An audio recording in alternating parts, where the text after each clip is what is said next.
Right now, while you're listening to these words, there's an entire world existing just meters below your feet that could completely rewrite human history.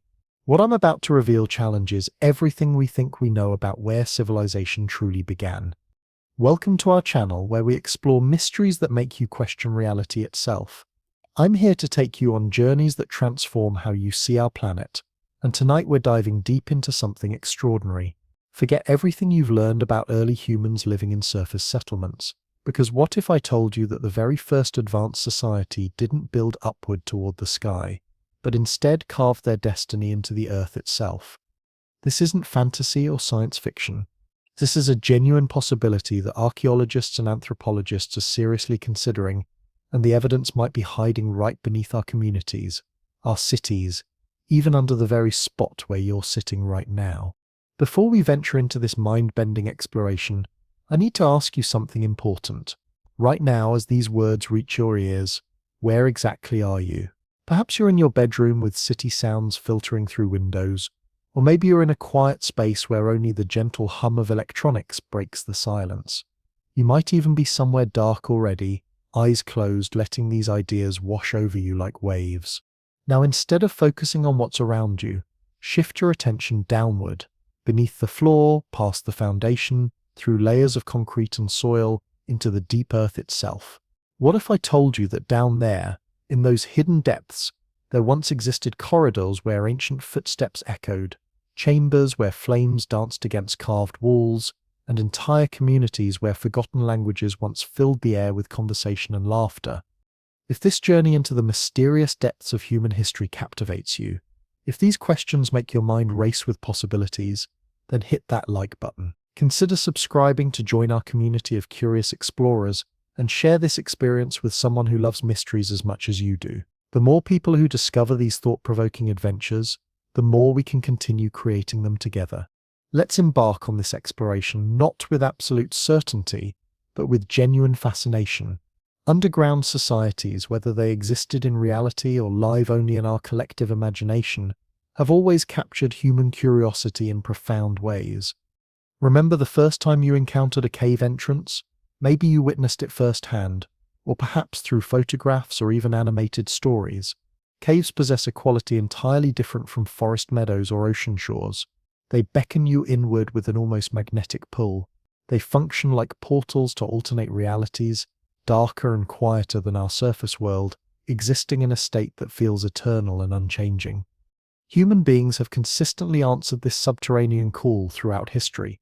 Tens of thousands of years ago, our ancestors didn't simply use caves as temporary refuges from storms.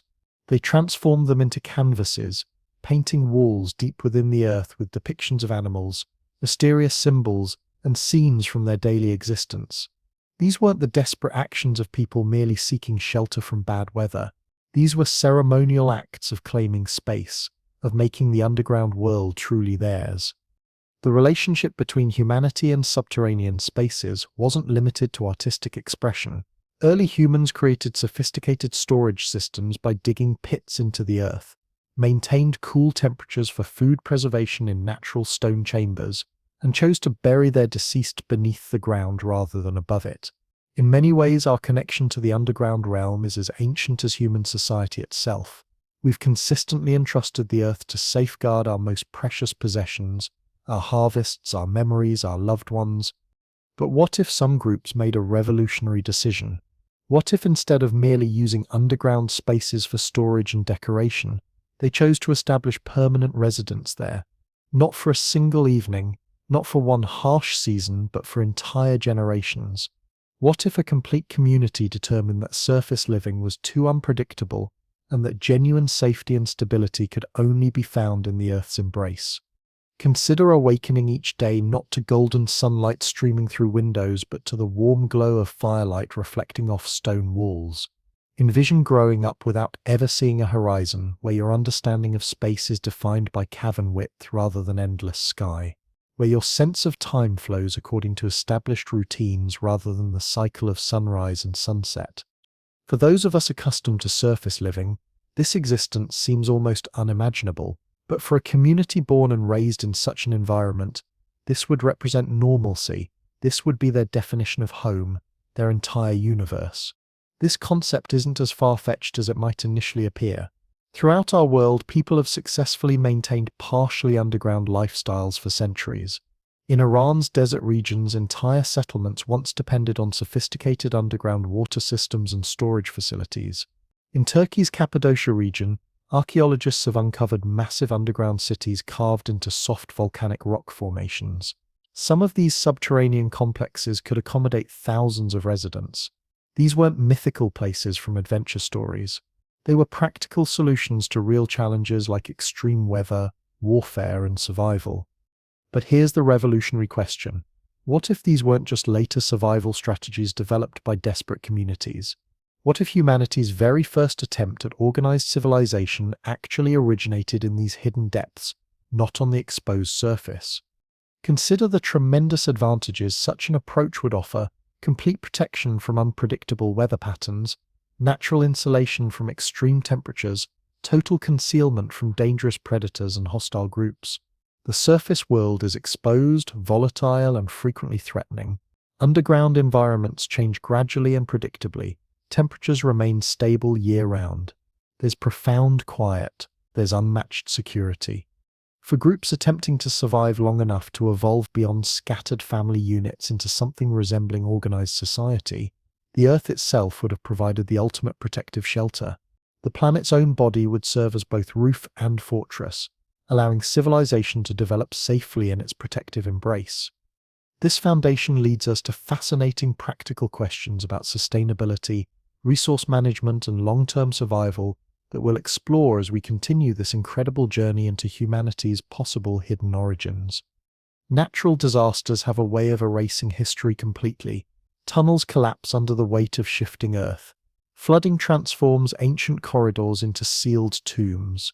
Layers of sediment accumulate over centuries, burying entire complexes beyond recognition or recovery. While surface structures can eventually be revealed through erosion, wind patterns, or archaeological excavation, underground ruins might remain locked away permanently, trapped beneath massive rockfalls and becoming indistinguishable from natural geological formations.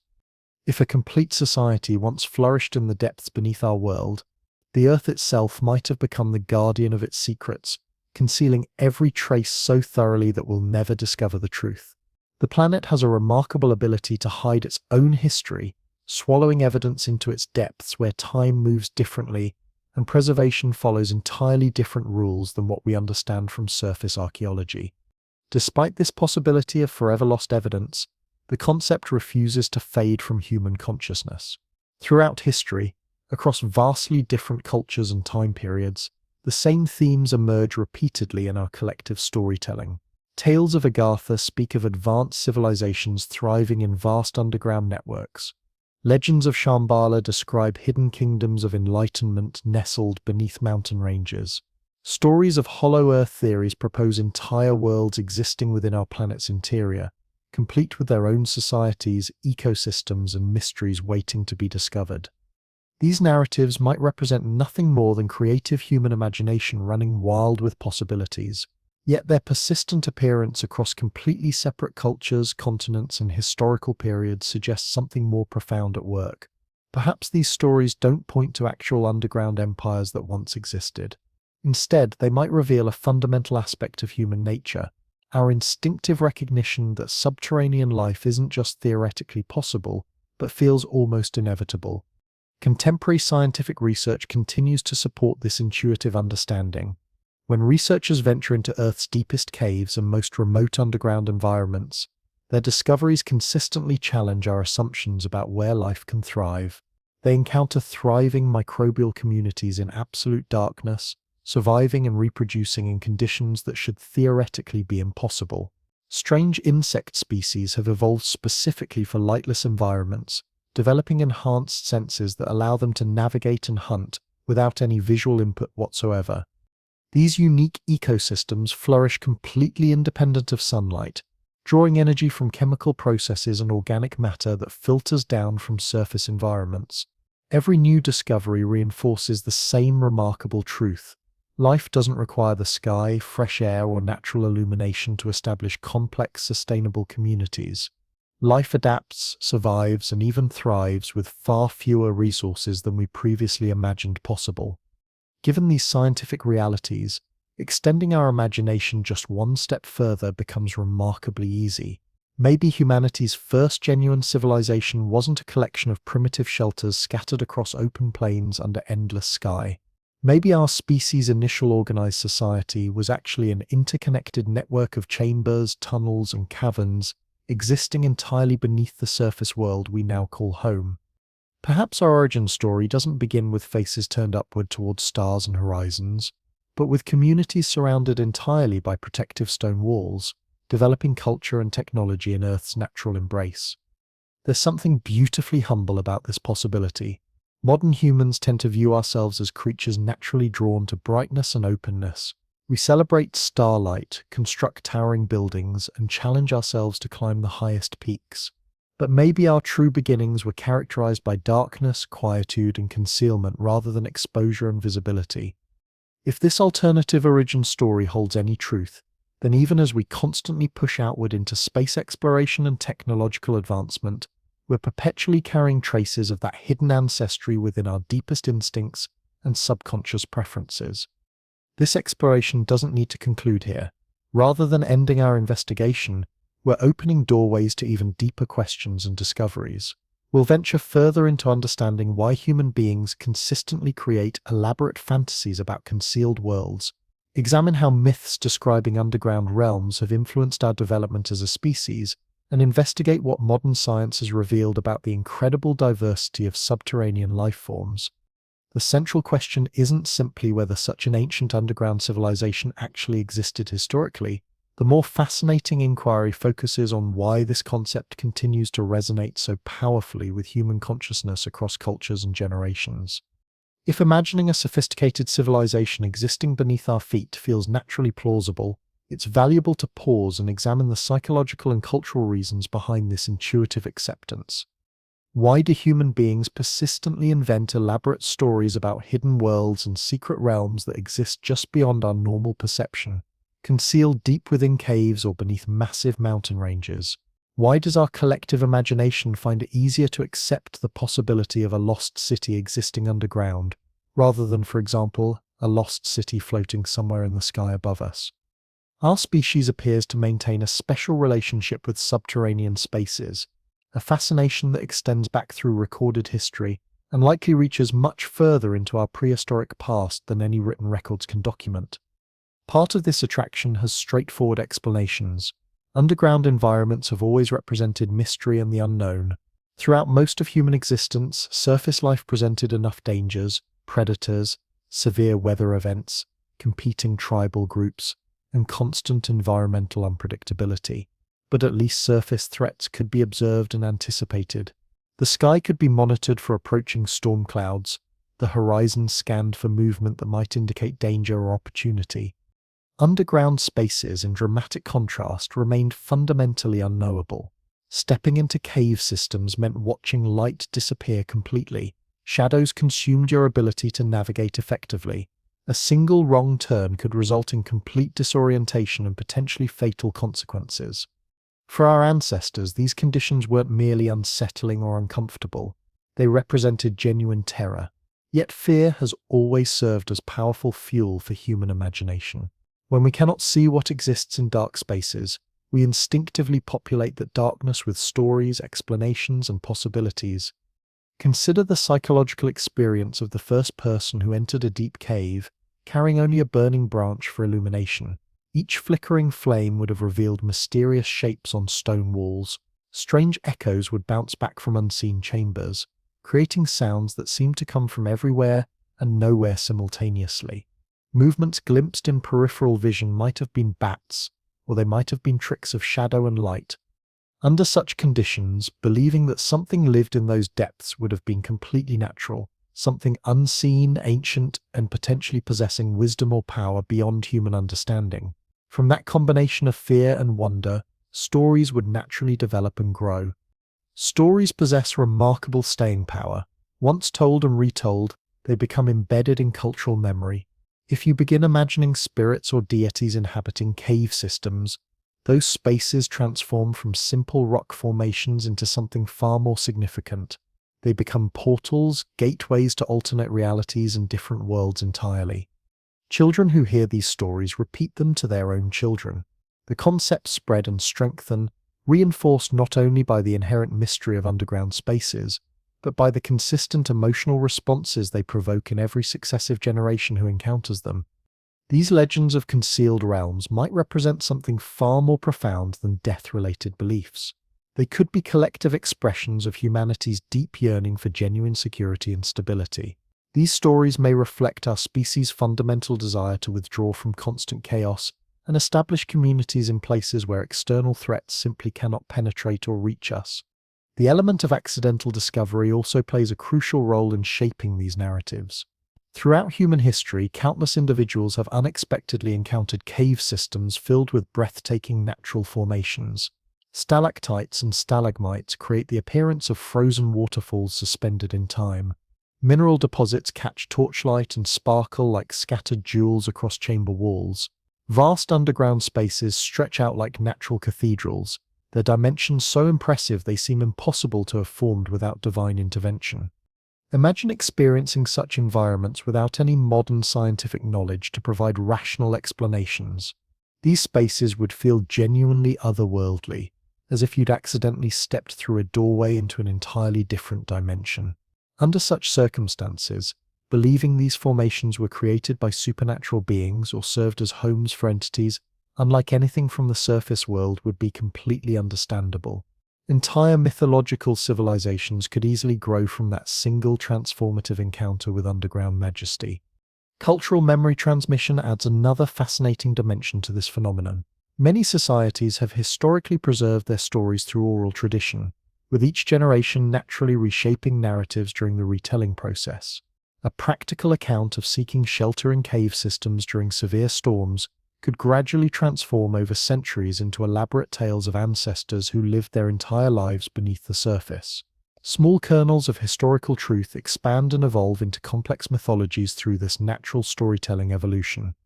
Eventually, these narratives develop their own independent existence, becoming completely disconnected from the original practical events that inspired them.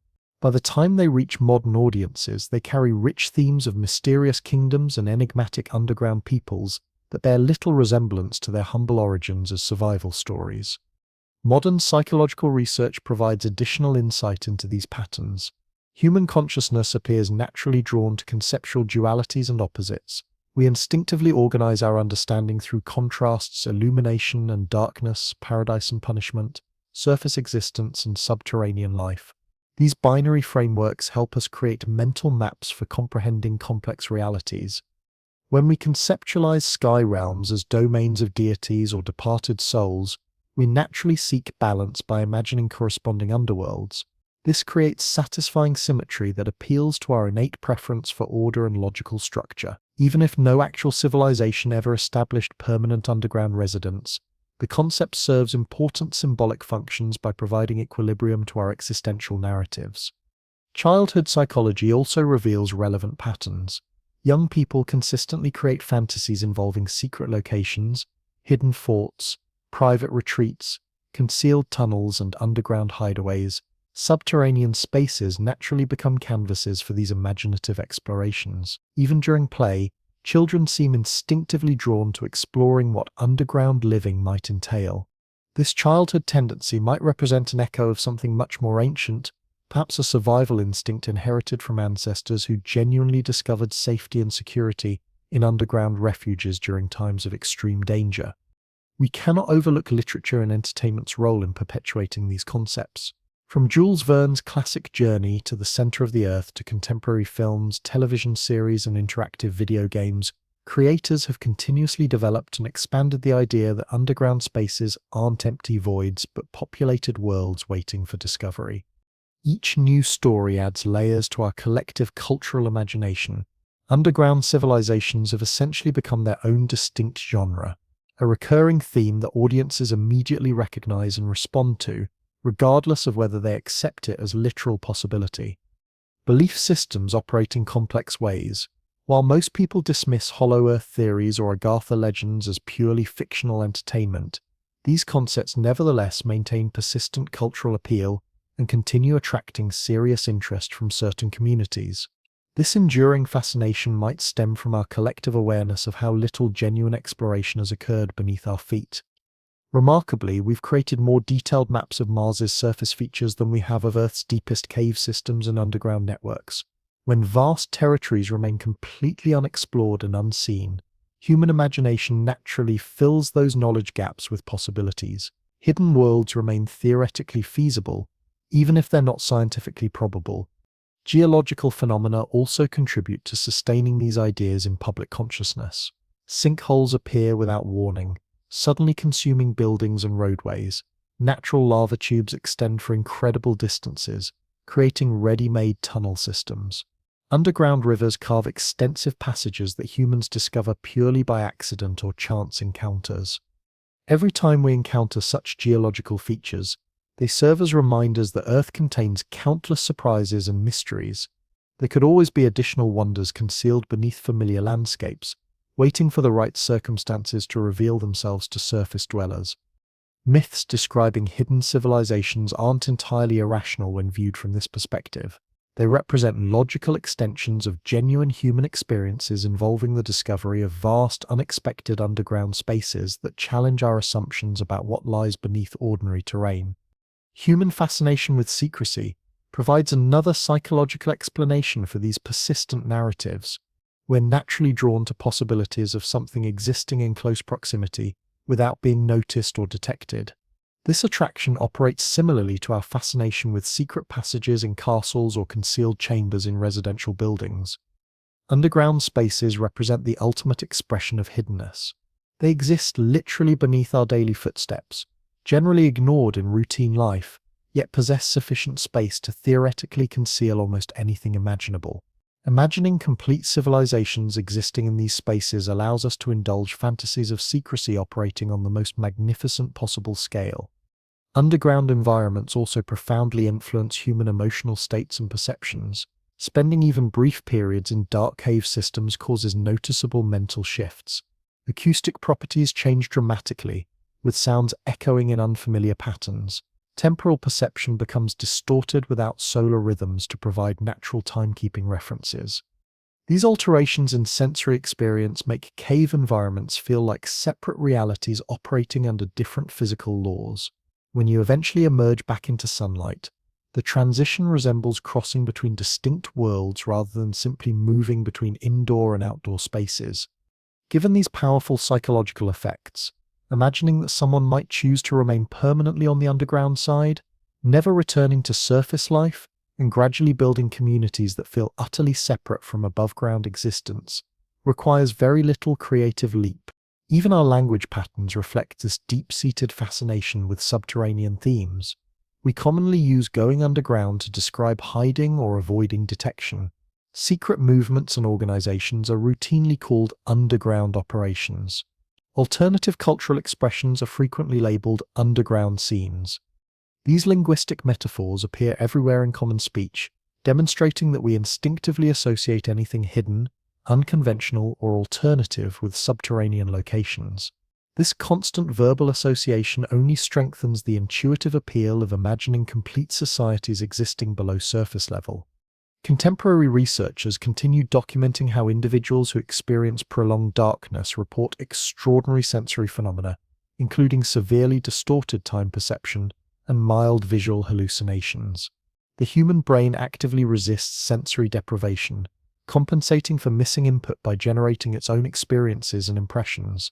Consequently, cave environments naturally transform into perfect settings for narratives involving supernatural entities, mysterious creatures, and concealed civilizations.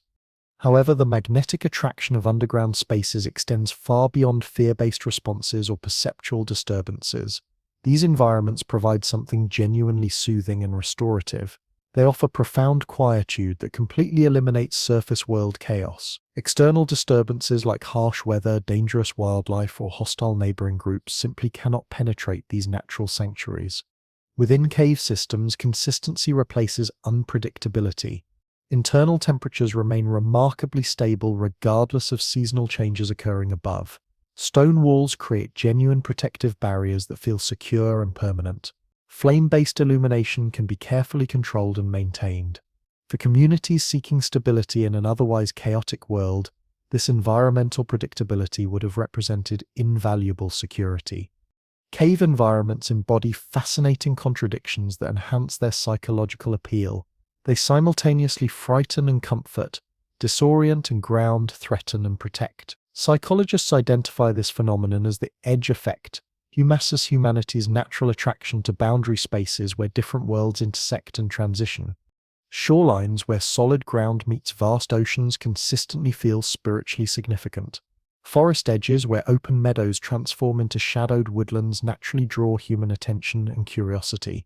Caves represent perhaps the most dramatic boundary of all, serving as thresholds between illumination and darkness, security and danger, familiar territory and complete unknowns.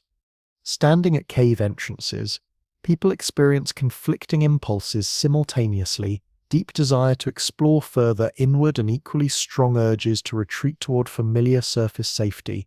Caves also carry profound symbolic significance across human cultures. Throughout history, they've been associated with rebirth and transformation. Emerging from cave systems often resembles emerging from protective wombs. Numerous mythological traditions describe heroic figures being born within caves or undergoing crucial personal transformations in underground settings. Darkness stops representing mere absence of light and becomes a necessary stage in spiritual or psychological journeys. Individuals enter caves unchanged, experience transformation within, and emerge fundamentally different. This symbolic dimension may explain why caves continue capturing human imagination long after they ceased serving practical shelter functions. The extraordinary physical beauty found within cave systems adds additional layers to their psychological appeal. Stalactites and stalagmites, formed through thousands of years of mineral deposits accumulating drop by drop, create landscapes completely unlike anything existing on surface terrain. Mineral formations catch and reflect torchlight, creating spectacular displays of natural illumination. Underground waterways carve chambers with architectural qualities rivaling human-built cathedrals. When ancient peoples encountered such breathtaking environments, they must have experienced profound awe. The same wonder modern visitors feel entering vast underground chambers. Such unexpected beauty hidden in darkness reinforces intuitive beliefs that caves represent more than simple geological formations. They feel like secret worlds revealed exclusively to those courageous enough to step beyond familiar light. Underground wildlife adds additional mystery to these environments. Bats, eyeless fish species, and insects perfectly adapted to absolute darkness seem like inhabitants of alien planets. For people lacking scientific explanations, their existence would have appeared genuinely supernatural. How could any creature survive without light? How could fish function without vision? Underground ecosystems appeared to operate according to completely different biological rules than surface life.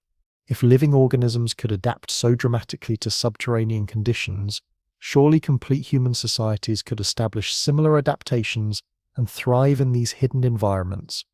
Temporal perception within caves creates another layer of otherworldliness. Without natural daylight to provide familiar rhythms, time feels fundamentally altered. Hours can compress into what feels like minutes, or alternatively stretch endlessly without apparent progression. Consistent silence, steady water dripping, and unchanging stone surroundings combine to create sensations that time has dramatically slowed or perhaps stopped entirely. This timeless quality enhances feelings of existing in alternate realities. It becomes easy to imagine caves as spaces existing outside normal historical flow, where civilizations might develop according to completely different temporal patterns than surface societies experience. Modern humans continue feeling these ancient attractions. People travel specifically to explore cave systems, motivated not solely by scientific curiosity, but by adventure-seeking impulses. Spelunking, recreational caving, and underground tourism all satisfy the same fundamental human desire to discover what exists beyond familiar illumination, even when such exploration produces anxiety. Entire communities of enthusiasts dedicate themselves to mapping unexplored cave systems, documenting their features, and sometimes risking personal safety to venture deeper than previous explorers. While they rarely discover anything beyond expected rock formations, water features, and air pockets, possibilities continue lingering in collective imagination. Perhaps the next chamber will contain something unprecedented. Perhaps the next tunnel will reveal genuine secret worlds. This enduring allure of caves and darkness explains why countless myths describing hidden civilizations consistently place them underground, rather than in sky-based locations. Surface dwellers understand celestial appearances through daily observation. The sky presents vastness and openness that has remained visible to every human generation throughout history. While heavenly realms certainly contain mysteries, they lack capacity for true secrecy. Underground territories, by contrast, possess unlimited potential for concealment. Individuals can walk directly above extensive chamber systems without detecting their presence. People can live entire lifetimes on surface terrain without realizing complex networks exist beneath their feet. This capacity for absolute secrecy makes subterranean spaces perfect foundations for imaginative speculation. Even contemporary language patterns reflect these deep-seated psychological attractions. We describe seeking profound knowledge as going into the depths. Hidden thoughts are described as buried. Confronting personal fears becomes going into the dark. These linguistic expressions demonstrate how thoroughly caves and darkness have become embedded in human consciousness, functioning not merely as physical locations but as metaphors for exploring unknown aspects of ourselves and reality. Perhaps the attraction also stems from stark contrast with typical human experience. Most people spend their lives surrounded by various forms of illumination. Natural sunlight follows predictable daily cycles. Artificial lighting extends activity periods far beyond sunset. Urban environments maintain consistent glow throughout nighttime hours. Genuine darkness, complete, absolute darkness, has become increasingly rare in modern experience. Cave environments remind us what existence feels like without any light whatsoever. They force heightened attention to sounds, textures, and breathing patterns. They eliminate visual distractions entirely. For some individuals, this represents terrifying vulnerability. For others, it provides profound grounding and centering. Regardless of personal response, the experience becomes genuinely unforgettable. Caves function as mirrors reflecting human imagination, fears, and deepest longings back to visitors. When we enter these spaces, we carry our personal stories and cultural narratives with us. Cave environments give these mental constructs physical shape and substance. Water drips transform into heartbeats. Shadows become mysterious figures. Echoes become distant voices. Soon caves stop being simple rock formations and become alive with meaning and possibility. When deceased individuals are buried beneath surface soil, human psychology naturally extends their existence into subterranean realms. This fundamental association between death and underground spaces creates one foundation for these enduring narratives. Additionally, the historical use of cave systems for shelter and ceremonial purposes established deep connections between underground environments and sacred experiences. The impenetrable mystery of absolute darkness provides another crucial element. Once stories emerge describing what exists in hidden depths, they gain credibility precisely because verification becomes virtually impossible. No individual can peer deeply enough into cave systems to definitively confirm or deny the presence of extraordinary phenomena. The inability to disprove underground mysteries allows them to flourish unchallenged in collective imagination. The remarkable persistence of these mythological traditions suggests that underground realm narratives fulfilled essential functions in human storytelling across cultures. They provided explanations for death's mysteries, offered hope during difficult periods, and delivered cautionary warnings about unseen dangers. These stories gave structure to chaotic experiences and helped people position themselves within universes that felt layered, complex, and populated by invisible forces. Contemporary echoes of these ancient myths continue resonating today. Modern populations still create and share stories about hollow earth theories and lost civilizations waiting beneath familiar landscapes. Current conspiracy theories and fringe beliefs describing secret tunnel networks, hidden cities, and concealed power structures represent updated versions of timeless mythological themes. They draw inspiration from identical psychological sources, the intuitive feeling that Earth itself maintains active consciousness and harbors profound secrets. Particularly fascinating is how these mythological traditions consistently portray underground civilizations as existing at extreme ends of the spectrum, either remarkably more advanced or significantly more primitive than surface societies. Sometimes they appear as utopian communities possessing knowledge and peaceful wisdom far beyond current human achievement. Other times they manifest as horrific realms where malevolent spirits inflict torment and consuming darkness devours everything. Rarely do these imagined underground societies appear simply ordinary or mundane. Subterranean civilizations always embody extremes, whether in supernatural wisdom or terrifying danger. This consistent extremity reflects the intense emotional responses that cave environments naturally provoke in human consciousness. Underground spaces never feel emotionally neutral. They feel electrically charged, as though entering them automatically commits visitors to participating in narratives larger than individual experience. Examining these mythological patterns collectively reveals consistent themes. Underground realms never represent mere geological formations. They function as mirrors reflecting human fears, aspirations, and fundamental questions about existence. They provide conceptual spaces for storing phenomena that resist easy explanation. Civilizations existing beneath surface terrain, whether conceptualized as deities, spirits, or ancestral communities, serve as acknowledgements that reality contains dimensions beyond ordinary perception.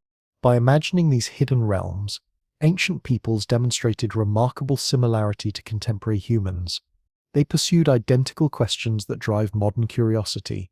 What if organized, meaningful life exists beneath the ground we walk on every day? When discussions turn toward legendary hidden civilizations, several names consistently emerge from historical traditions: Shambhala, Agartha, and Hollow Earth theories. These concepts transcend simple folklore, having evolved into foundational elements supporting entire traditions of storytelling, belief systems, and speculative investigation. Each has undergone continuous transformation across centuries, weaving together elements of religious doctrine, cultural folklore, and even pseudo-scientific theorizing. Together, they demonstrate humanity's willingness to excavate imaginatively beneath familiar terrain in search of meaning larger than individual existence. Shambhala stands as perhaps the most widely recognized of these legendary realms. Within Buddhist traditions, it appears as a concealed kingdom embodying perfect peace and transcendent wisdom, existing somewhere beyond conventional geographical mapping. Rather than representing a place of punishment or spiritual suffering, Shambhala manifests as pure enlightenment made manifest in physical form. Various interpretations describe it as hidden within Himalayan mountain ranges, protected from unworthy observers through supernatural concealment. Alternative versions present it as existing simultaneously in physical and spiritual dimensions, accessible only when global consciousness reaches appropriate developmental stages. The earliest documented references appear within the Kalakakra Tantra, a significant text in Tibetan Buddhist philosophy. Within this context, Shambhala receives treatment not as mere legend, but as genuine realm playing active roles in historical unfolding. Prophetic traditions describe future ages when worldwide greed and chaos will overwhelm surface civilizations, prompting Shambhala's inhabitants to emerge and restore cosmic balance. Shambhala's enduring appeal stems from its fusion of geographical hiddenness with moral significance. Access requires not just physical discovery, but spiritual preparation and ethical worthiness. This transforms it from a simple lost city waiting for accidental discovery into a state of consciousness requiring deliberate cultivation. However, throughout history, many individuals have interpreted Shambhala in literal geographical terms. Himalayan explorers frequently encounter local people asking whether their expeditions seek Shambhala's location. Stories persist of guides pointing toward distant peaks while suggesting that secret valleys contain the legendary kingdom. Western writers during 19th and 20th century fascination with Eastern philosophy enthusiastically embraced these concepts. Novels, films, and spiritual movements began incorporating Shambhala references, treating it simultaneously as actual geographical location and metaphor for human potential development. Agartha represents a related yet distinct legendary tradition, often confused or deliberately merged with Shambhala narratives. Agartha appears as vast underground realm connected through tunnel networks spanning entire global circumference. Some storytelling traditions identify Agartha's capital as Shambhala itself, making both names components of identical mythological systems. Alternative accounts describe Agartha as completely separate, a hidden network where advanced beings maintain peaceful existence while occasionally providing guidance or influence to surface humanity.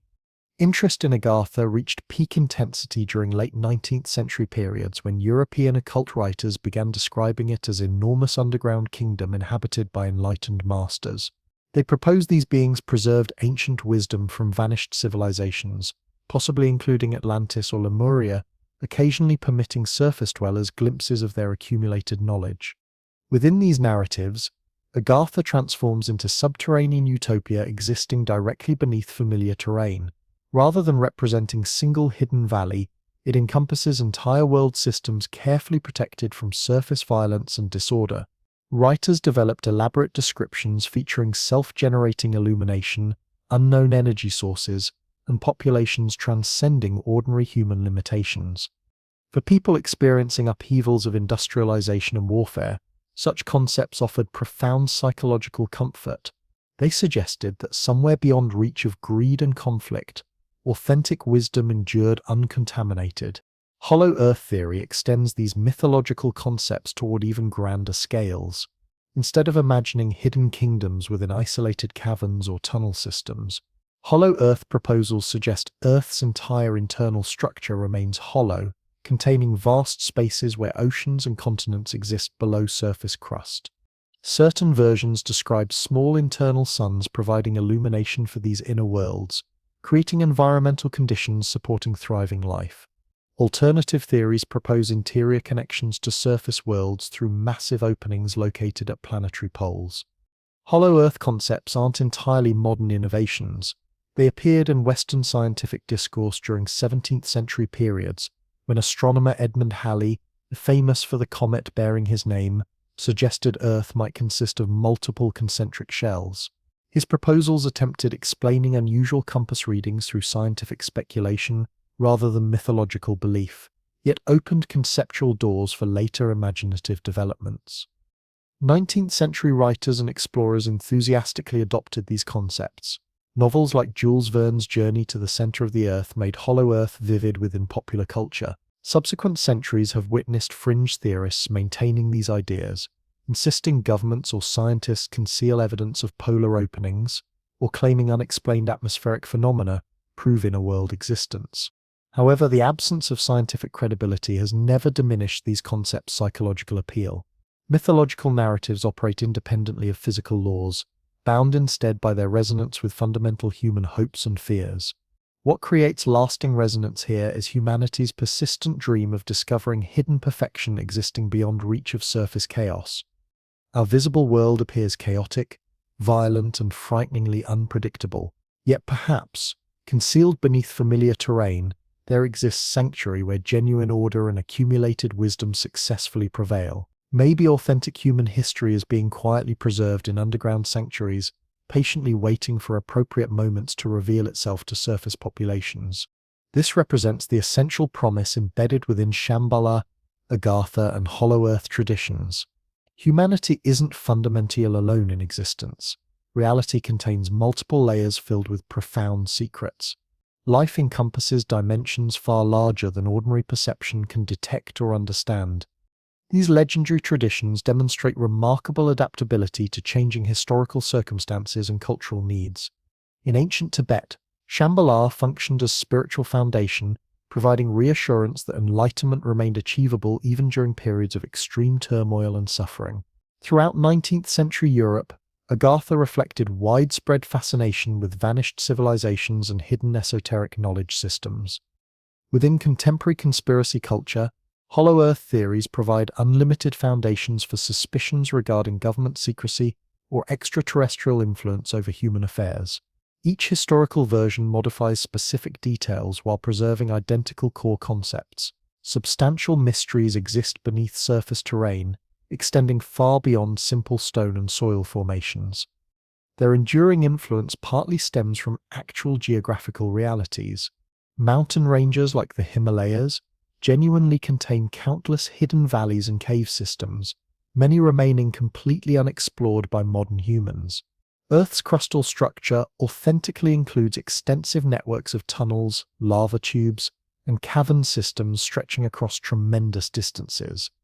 Although we understand these formations result from natural geological processes, they continue feeling like evidence supporting possibilities for concealed wonders.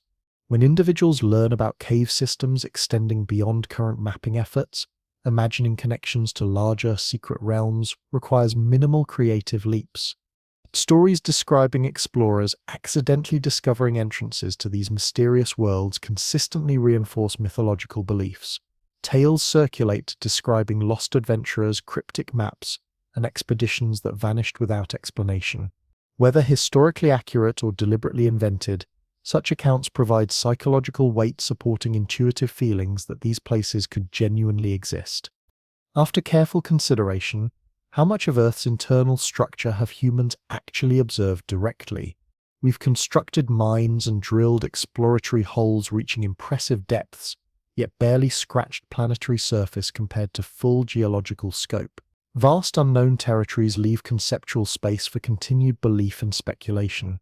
Consequently, Shambhala, Agartha, and Hollow Earth persist not as proven realities but as living narratives. They provide frameworks for simultaneously imagining perfection, secrecy, wisdom, and mystery. They allow belief that humanity hasn't yet discovered everything important, that just beyond current reach exist societies superior to contemporary civilization, preserved within stone and shadow. Whether viewed as myths, metaphors, or genuine possibilities, these traditions continue shaping human understanding of subterranean potential. They remind us that fascination with underground civilizations isn't merely modern curiosity, but represents continuous threads running through global cultures across millennia. When we explore tonight's question about potential first civilizations existing underground, we're accessing identical imaginative currents. We're not inventing entirely new concepts, but joining conversations maintained for centuries by monks, storytellers, explorers, and visionary dreamers. In this sense, legends of Shambhala, Agatha, and Hollow Earth address more than theoretical hidden realms below surface terrain. They illuminate the remarkable continuity of human imagination itself across cultures and historical periods. To seriously consider civilizations existing underground, we must examine one of survival's most fundamental questions. Could human life function successfully without sunlight? Solar radiation feels so integral to existence that separation seems impossible to imagine. We synchronize awakening with sunrise, measure daily rhythms by celestial movement, and depend completely on solar energy for food production. Yet careful examination reveals that sunlight-independent life isn't just theoretically possible, it's actively occurring in locations we rarely notice or consider. The world beneath familiar surfaces contains countless examples demonstrating how life adapts and thrives even in absolute darkness.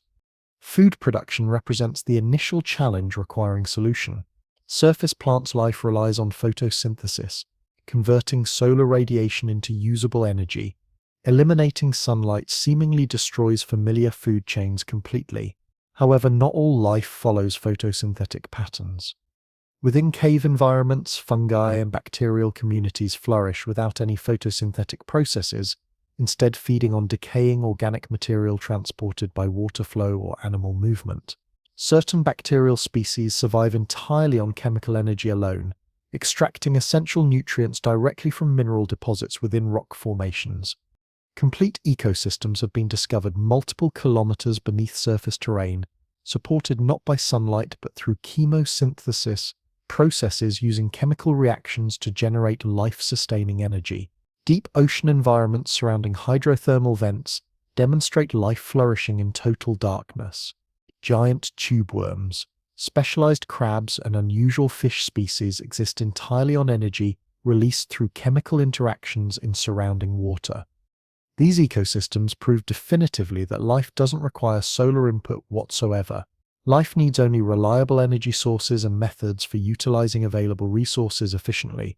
If nature successfully builds entire communities under such conditions, imagining humans developing similar adaptations becomes remarkably plausible. Humans obviously cannot survive on minerals or bacteria alone.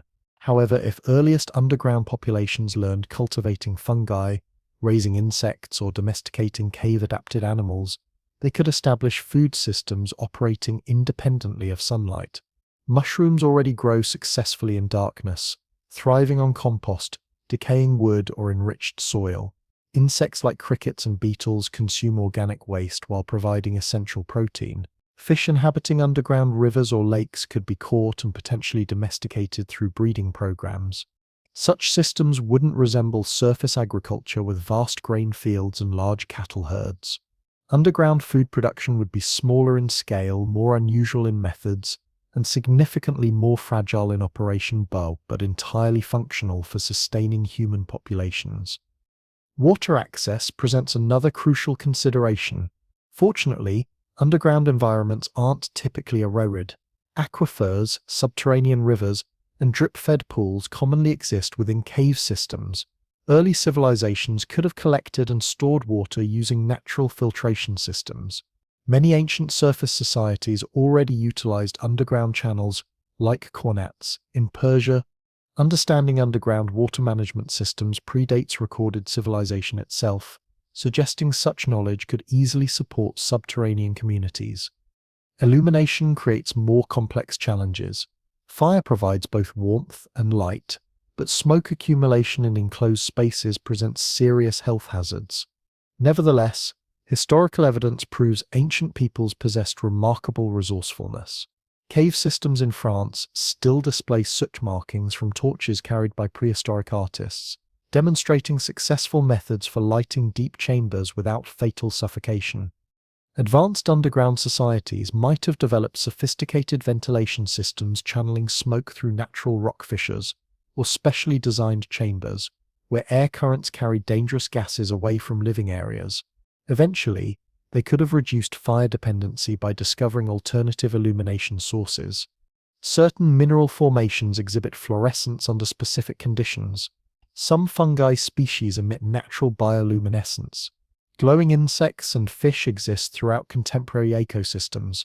Humans living underground could potentially have domesticated or cultivated such natural light sources for practical illumination needs. Health considerations raise additional questions requiring solutions. Without sunlight exposure, humans lose access to vitamin D, essential for bone strength and overall physiological well-being. However, this challenge also offers solutions. Vitamin D can be obtained from specific foods including fish, eggs, and certain mushroom varieties. Perhaps underground-born children who never experience sunlight wouldn't feel deprived or disadvantaged by its absence. Instead, they would discover genuine safety within protective stone walls, find comfort in predictable environmental conditions, and develop strong community bonds within enclosed living spaces. Their cultural mythologies might actually warn against surface existence as dangerous, chaotic, or even supernaturally cursed. From their perspective, underground environments would represent humanity's true home, the natural and proper place for civilized existence. What makes this concept increasingly plausible is how modern technology demonstrates such arrangements aren't purely theoretical. Contemporary humans have successfully constructed underground bunkers, extensive subway networks, and even complete cities designed for disaster survival. In locations like Montreal and Helsinki, underground networks already include shopping centers, residential areas, and community spaces that protect inhabitants from extreme weather conditions. If current populations can achieve this with relatively limited resources, it becomes entirely reasonable that ancient societies discovered simpler yet equally effective methods for establishing permanent underground residence. When we consider Earth's vast subterranean spaces, the concept feels almost inevitable rather than far-fetched. Cave systems extend across tremendous distances underground. Natural lava tubes create passages wide enough to accommodate entire building complexes. Some sinkholes open into chambers with dimensions rivaling sports stadiums. Multiply these possibilities across global geography, and countless locations emerge where organized life could establish hidden communities. So could human existence function successfully without sunlight? Available evidence strongly suggests yes, not without significant challenges. not without requiring extensive adaptation and creative problem solving, but definitively yes. Fungi, insects, fish, and bacteria consistently demonstrate that complex ecosystems flourish in absolute darkness. Ancient peoples proved caves could support art creation, ceremonial activities, and survival strategies. Modern examples confirm underground living remains entirely feasible with appropriate planning and engineering. Combining these realities creates a compelling picture. Human civilization could indeed establish roots beneath surface terrain, completely independent of solar radiation, quietly sustaining itself across multiple generations without surface detection.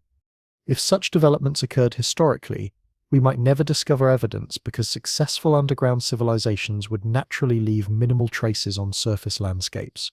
They could remain permanently concealed, their histories sealed within stone chambers, their cultural stories preserved only among those who directly experienced underground existence. When imagining people establishing permanent underground residence, examining what nature already accomplishes in subterranean environments provides essential foundation. Long before humans conceived of tunnel construction or chamber carving, underground realms teemed with sophisticated life forms. It might be accurate to say that Earth's majority living space exists hidden beneath familiar surfaces we walk across daily. Soil layers, rock formations, water-filled pockets, and deep crustal regions represent habitats we rarely consider, yet they contain countless creatures that have conclusively proven survival in darkness isn't merely possible but remarkably successful. Begin with something as commonplace as ordinary soil. Collecting a single handful means holding complete ecosystems. Bacteria, fungi, nematodes, mites, and tiny insects all live, feed, reproduce, and die within worlds invisible to unaided observation. Billions of organisms can inhabit single handfuls of Earth, breaking down organic materials, recycling essential nutrients, and maintaining system functionality. This immediately reminds us that while sunlight remains important for surface activities, it definitely isn't the exclusive energy source for underground existence. Energy stored within plants, deceased animals, and mineral deposits continuously filters downward, feeding layer after layer of thriving life forms. Venturing deeper into cave systems reveals even more extraordinary communities. Some remain completely isolated from surface environments. Cut off for millions of years, they've evolved in directions surface dwellers would never anticipate. Blind fish navigate using specialized skin sensors. Wingless insects rely entirely on touch and vibration for navigation. Albino crabs feed on bacteria instead of plant matter. Complete food chains operate without ever experiencing sunlight. Muvale Cave in Romania provides a famous example. Sealed for approximately 5 million years, it contains ecosystems unlike anywhere else on Earth. Air thick with hydrogen sulfide proves toxic to most surface creatures, yet bacteria there use chemical processes rather than light to generate energy. These bacteria become foundational elements supporting food chains that feed worms, spiders, and other creatures perfectly adapted to this seemingly alien environment. Muvale represents a completely functional ecosystem, self-sustaining and comprehensive without receiving single rays of sunlight. Moreover, Muvale isn't unique among such environments. Deep ocean areas surrounding hydrothermal vents demonstrate life flourishing where illumination never penetrates. Here too, bacteria utilize chemical energy for food production. Giant tube worms, specialized clams, crabs, and fish cluster around thermal vents, forming communities so biologically rich that scientists felt stunned upon first discovery. These ecosystems proved sunlight isn't life's universal requirement. Wherever energy exists, life discovers methods for utilizing it effectively. Even deeper within Earth's crustal fractures, life persists. Bacteria and archaea to single-celled organisms exist kilometers below surface levels, feeding on mineral deposits while surviving extreme pressure and heat. Some microbes grow so slowly that individual life cycles extend across thousands of years. They don't represent bustling surface-style communities, but they provide definitive proof that life exists where we previously considered it impossible. Beyond microscopic life, larger animals have also adapted to underground existence. Bats spend daylight hours in caves, emerging only for nighttime feeding. Moles and naked mole rats live almost entirely below surface levels, constructing elaborate tunnel networks and raising offspring in complete darkness. Salamander species inhabit underground pools, some so specialized they never develop functional eyes. These examples demonstrate that underground living doesn't require temporary adaptation. It can represent complete lifestyles transmitted across generations.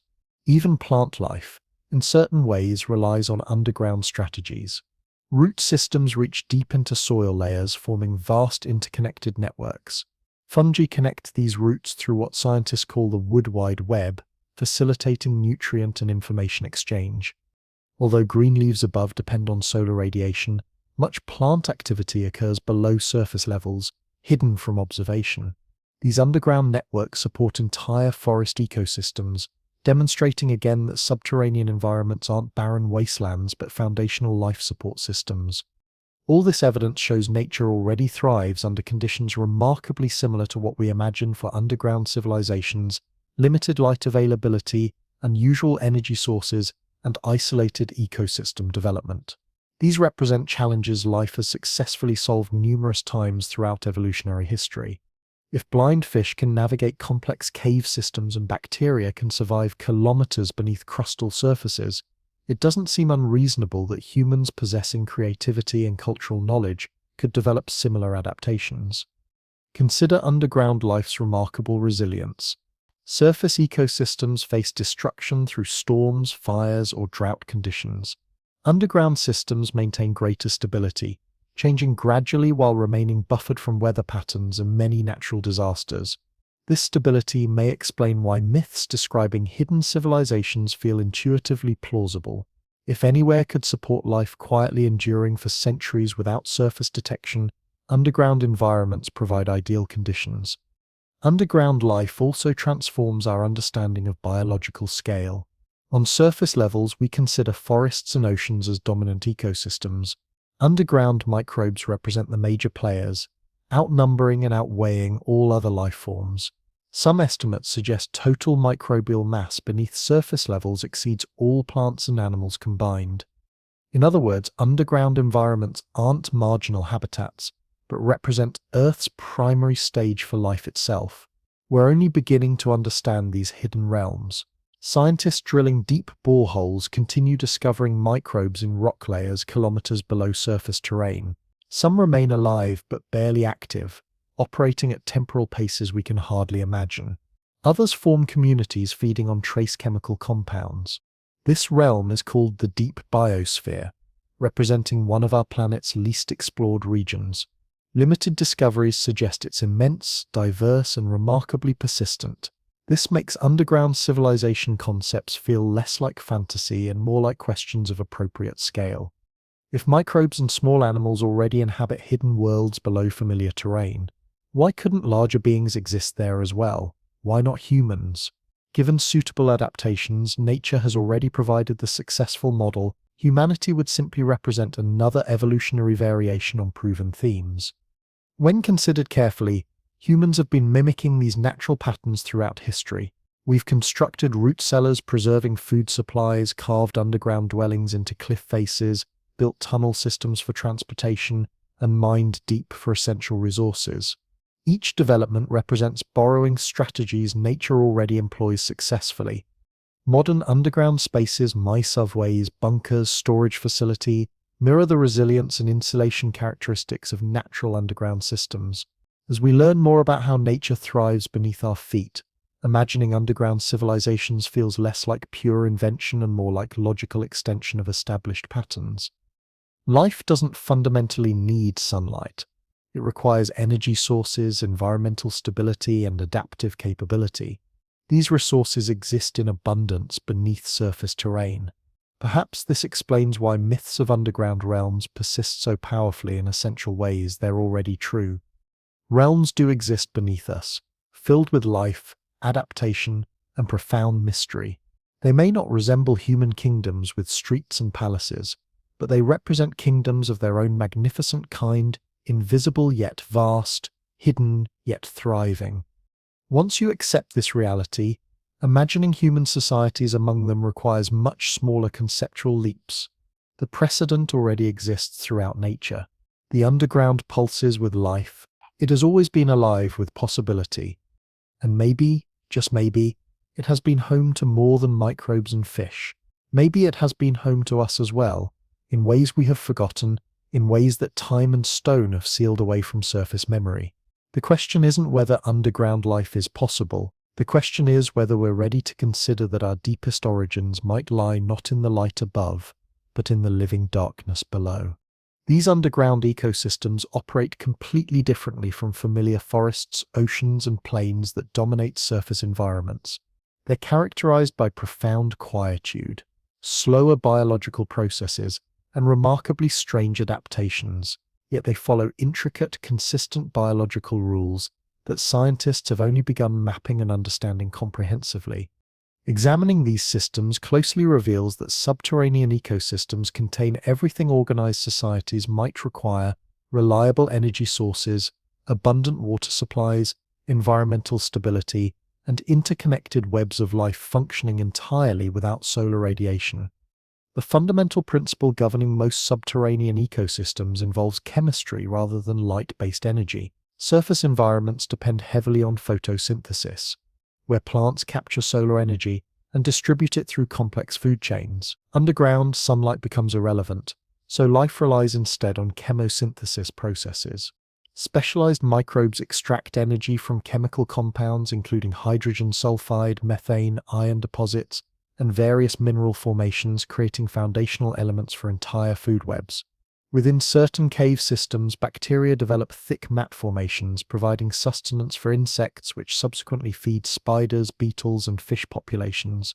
These biological systems appear deceptively fragile, yet endure across millions of years, powered by continuous chemical reactions that never cease operating. Hydrology plays equally central roles in shaping these ecosystems. Water movement through underground channels creates pathways that fundamentally shape biological communities. Aquifer systems transport not merely water but essential nutrients, mineral compounds, and microbial populations across vast distances. Underground river systems carve extensive passageways, create substantial lakes, and connect otherwise isolated chamber environments. Some biological systems depend entirely on drip water from surface levels, receiving tiny quantities of organic material from above-ground sources. Others remain completely sealed, surviving exclusively on resources generated within closed systems. From scientific perspectives, water functions as the circulatory system of subterranean ecosystems, carrying life-sustaining elements where illumination cannot penetrate. Oxygen availability represents another critical factor affecting underground survival. Cave systems and deep subsurface zones frequently contain reduced oxygen concentrations, requiring life forms to develop specialized adaptations. Many subterranean animals evolve slower metabolic processes, requiring minimal energy expenditure. Microbial communities shift toward anaerobic processes, surviving completely without oxygen availability. In certain environments, methane becomes the primary energy source, supporting entire microbial communities that depend exclusively on this resource. These adaptations demonstrate life's remarkable flexibility, modifying fundamental biological rules to accommodate environments that would prove lethal to most surface species. Underground organisms fall into distinct scientific categories. Troglodytes represent creatures that visit cave systems but cannot survive there permanently. They're like bats that roost during daylight hours but hunt in surface environments at night. Troglophiles include creatures capable of living both above and below ground levels, moving between different worlds as environmental conditions require. Troglobites represent the most specialized category, organisms spending entire life cycles underground. These include the most striking example: sip, blind fish species, albino salamanders, and insects with elongated antennae for navigating through absolute darkness. Evolutionary processes shape them across extensive time frames, eliminating unnecessary traits while sharpening others for cave environments isolated for millions of years. Troglobites become so uniquely adapted that scientists classify them as living fossils, providing windows into how geographic isolation sculpts biological development over geological timescales. The remarkable stability characterizing subterranean ecosystems represents another extraordinary feature. Surface ecosystems fluctuate dramatically with seasonal changes, storms, drought periods, and fire events. Underground environments maintain nearly constant temperatures, steady humidity levels, and experience change at much slower rates. This stability enables life to persist in delicate equilibrium. Population numbers may remain small, but they endure across astonishing temporal spans. Within deep biosphere environments, microbes reproduce so gradually that entire communities appear frozen in time, progressing forward on scales barely comprehensible to human understanding. However, this stability also creates vulnerability. Because these systems maintain fine-tuned balance, any significant disruptions, changes in water chemistry, introduction of foreign species or pollution from surface sources can trigger complete ecosystem collapse. They simultaneously embody resilience and fragility, enduring across geological ages yet remaining sensitive to sudden environmental shifts. Scientists studying these underground systems frequently describe them as analogues for extraterrestrial worlds. Because they operate independently of sunlight, they resemble conditions we might expect on planets lacking bright stellar radiation or moons existing beneath icy crustal surfaces. Europa, Enceladus, and Titan within our solar system represent prime candidates for similar life forms. If biological activity exists in those locations, it might closely resemble the microbes and specialized creatures discovered in Earth's cave systems. This perspective extends subterranean ecosystem science beyond our planet, providing insights about potential life forms throughout the universe. What makes this scientific knowledge particularly relevant to our central question is its demonstration that every essential survival component already exists underground. Energy sources operate without solar dependence. Complex food webs develop from microbial foundations upward. Water cycles transport resources through hidden networks. Oxygen isn't always necessary, and life develops surprising adaptations when it becomes scarce. Environmental stability allows continuity across unimaginable time periods.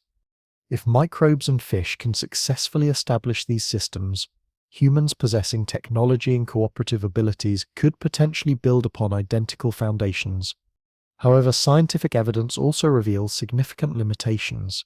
Underground productivity typically remains low compared to surface systems. Food webs appear thinner, supporting smaller population numbers. Without solar energy, obtaining sufficient resources becomes more challenging, resulting in sparser biological systems overall.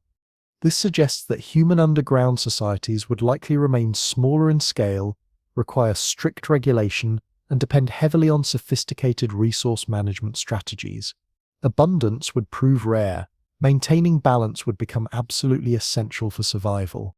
Subterranean ecosystem studies offer additional crucial lessons. Cooperation becomes vital for success. Microbes form symbiotic relationships, sharing resources and biological functions effectively. Animal species adapt to specific ecological niches, avoiding wasteful competition for limited resources. Underground ecosystems function successfully because every component integrates precisely with all others. Human underground societies would need to mirror this approach, organizing around strict cooperative principles rather than pursuing unchecked growth patterns. Perhaps the most profound scientific lesson reveals that underground life appears invisible, yet encompasses immense scope. We traverse surface terrain daily without realizing that beneath our footsteps exist layer upon layer of thriving biological systems. Scientific research demonstrates that Earth isn't solid stone but represents a living organism itself, with veins carrying water, tissues alive with microbial activity, and hollow spaces serving as homes for creatures we never observe. Considering subterranean ecosystems seriously reminds us that underground environments aren't barren wastelands. They aren't empty voids. They constitute vast networks of life, slow-moving and strange-appearing, but absolutely real and functional. Taking this scientific foundation seriously transforms our central question about underground civilizations. It's no longer asking whether life could exist in such conditions. Instead, it becomes questioning how organized human life might structure itself, drawing upon identical natural rules that biological systems have been utilizing successfully for billions of years. This scientific perspective leads naturally toward wondering about human adaptations, considering what our species would need to construct and maintain in such environments, and whether lessons learned from microbes, fish, and blind salamanders could become principles guiding human survival within stone and shadow. To imagine genuine civilization beneath Earth's surface, not merely surviving briefly but truly thriving, requires examining what people would actually need for sustainable existence. Not romantic visions of vast illuminated caverns and magical secret kingdoms, but practical day-to-day necessities of human survival. Because while myths can paint appealing pictures of hidden utopias, reality demands reliable access to food, water, shelter, light, breathable air, and methods for maintaining community cohesion. Without any of these fundamental elements, no amount of legendary storytelling can make underground existence genuinely sustainable for human populations. Many mythological accounts describing underground civilizations mention them sending diplomatic envoys or solitary wanderers to surface territories. Perhaps what generations interpreted as pure legend actually preserved memories of practical resource exchanges and necessary trading relationships. Illumination represents another fundamental requirement. Though perhaps not in ways we initially consider, humans don't require constant bright light for basic survival, but they absolutely need illumination for working, cooking, construction, and maintaining psychological orientation. Torches offer short-term solutions, though smoke accumulation creates serious health hazards in enclosed spaces. Oil lamps, if underground societies discovered methods for extracting or rendering fuel sources, might have provided more efficient lighting systems. Natural illumination solutions also exist throughout underground environments. Bioluminescent fungi, insects or fish species can generate gentle illumination. Even when relatively weak, such light sources could be cultivated in substantial numbers. Envision vast caverns glowing softly with colonies of luminous mushrooms, providing sufficient light for navigation and basic activities. Not brilliant daylight, but steady radiance making organized life genuinely possible. Shelter requirements would perhaps represent the simplest challenge since cave systems already provide natural walls and protective roofs. However, making them suitable for human habitation would demand considerable effort. Floor surfaces would require leveling, moisture problems would need management, and fire safety would demand careful attention. Some chambers might experience flooding, while others could face structural collapse, making careful site selection critically important.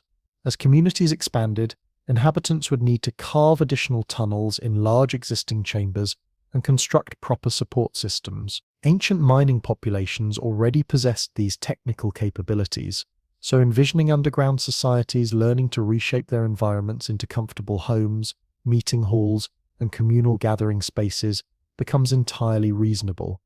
Sanitation represents another frequently overlooked detail with crucial importance. Human waste, if improperly managed, would quickly poison both air quality and water supplies. Comprehensive systems for removing or repurposing waste materials would become absolutely necessary for community survival. Composting processes could transform organic waste into valuable material for mushroom cultivation or insect breeding programs. Latrine facilities could be strategically positioned where underground streams would safely carry waste away from living areas.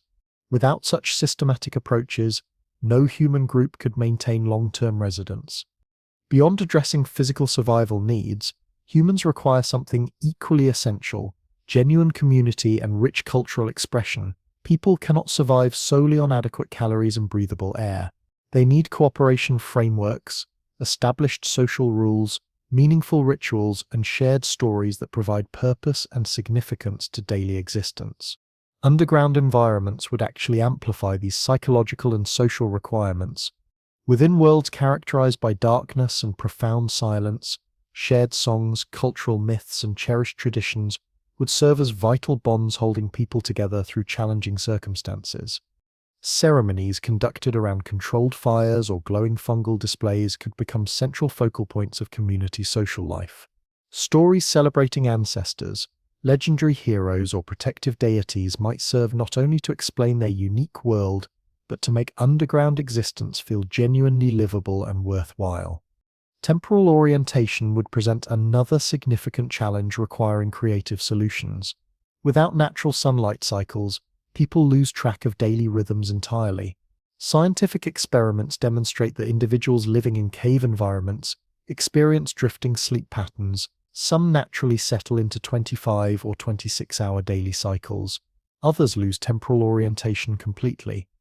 Underground civilizations would necessarily develop methods for maintaining accurate timekeeping, perhaps water-based clocks utilizing steady drip rates, perhaps structured routines marked by communal meals or regular ceremonial activities. Even in contemporary settings, isolated groups like submarine crews rely on artificial scheduling systems to maintain psychological order and social cohesion. Without such temporal anchors, community life becomes profoundly disorienting and potentially destructive. Psychological factors cannot be ignored when considering long-term underground habitation. Humans naturally crave bright illumination, open spaces, and environmental variety. Underground monotony might create severe mental health challenges, but human communities demonstrate remarkable adaptive capabilities. Artistic expression carved into stone walls, musical performances echoing through tunnel systems, or celebratory festivals centered around illuminated chambers could bring aesthetic richness into otherwise dark environments. Across multiple generations, what feels like severe deprivation to surface dwellers might transform into perfectly normal existence for underground populations. Children raised entirely within cave systems wouldn't miss skies they'd never experienced. Instead, they would discover beauty in stone textures, find rhythm in steady water dripping, and marvel at crystal formations' natural shimmer. Protection from predators would represent another ongoing concern requiring constant attention. Cave systems aren't uninhabited spaces. Snakes, bat colonies, various insects, and occasionally larger animals establish residence in underground environments. Early human civilizations living underground would need effective defensive strategies. Fire helps deter many creatures, as do consistent noise and human presence. Eventually, societies might venture deeper into isolated areas where large predators never penetrate, carving exclusive spaces that belonged entirely to human communities. Access to resources for tool-making and construction would also matter significantly for long-term success. Stone materials would obviously be abundant throughout underground environments. Bones from animals, wood obtained through occasional surface expeditions, or even crystals and metals discovered through mining activities could provide everything communities needed. Underground locations offer abundant mineral resources. Civilizations could extract iron, copper, or other valuable materials for crafting sophisticated tools and implements. This might actually provide significant advantages over surface societies if they mastered working with precious ores hidden beneath terrain, while others remained dependent entirely on surface materials. When we systematically examine what people would require for underground survival, the requirements list becomes extensive but not impossible to achieve. Breathable air, clean water, reliable food sources, adequate lighting, proper shelter, effective sanitation, rich cultural expression, accurate timekeeping, physical safety, and sufficient resources. None of these needs exceed human problem-solving capabilities. Some challenges prove more difficult than others, but historical evidence demonstrates that people consistently adapt to extreme environments. Desert regions, Arctic tundra, high mountain territories, megaes, each seems completely inhospitable until people discover methods for adapting conditions to meet their survival needs. Underground environments would represent another comparable challenge requiring human ingenuity. Perhaps what matters most isn't whether each individual need could be successfully addressed, but whether they could be maintained in proper balance simultaneously. Underground societies would exist perpetually on precarious edges, where single mistakes involving water, air quality, or food production might trigger complete system collapse. This delicate balance might explain why mythological traditions consistently describe underground civilizations as highly disciplined, spiritually enlightened, or technologically advanced communities. Successful underground survival would absolutely demand these qualities. Chaotic social organization would prove destructive. Careful balance would ensure preservation and continuity. So yes, underground human civilization appears entirely possible. Cave system science, documented history of human ingenuity, and demonstrated resilience of life itself all strongly suggest such arrangements could function successfully. Results wouldn't resemble contemporary surface civilization with its sprawling abundance and unlimited growth patterns. Underground societies would remain smaller in scale, operate under stricter regulations, and exercise much more careful resource management.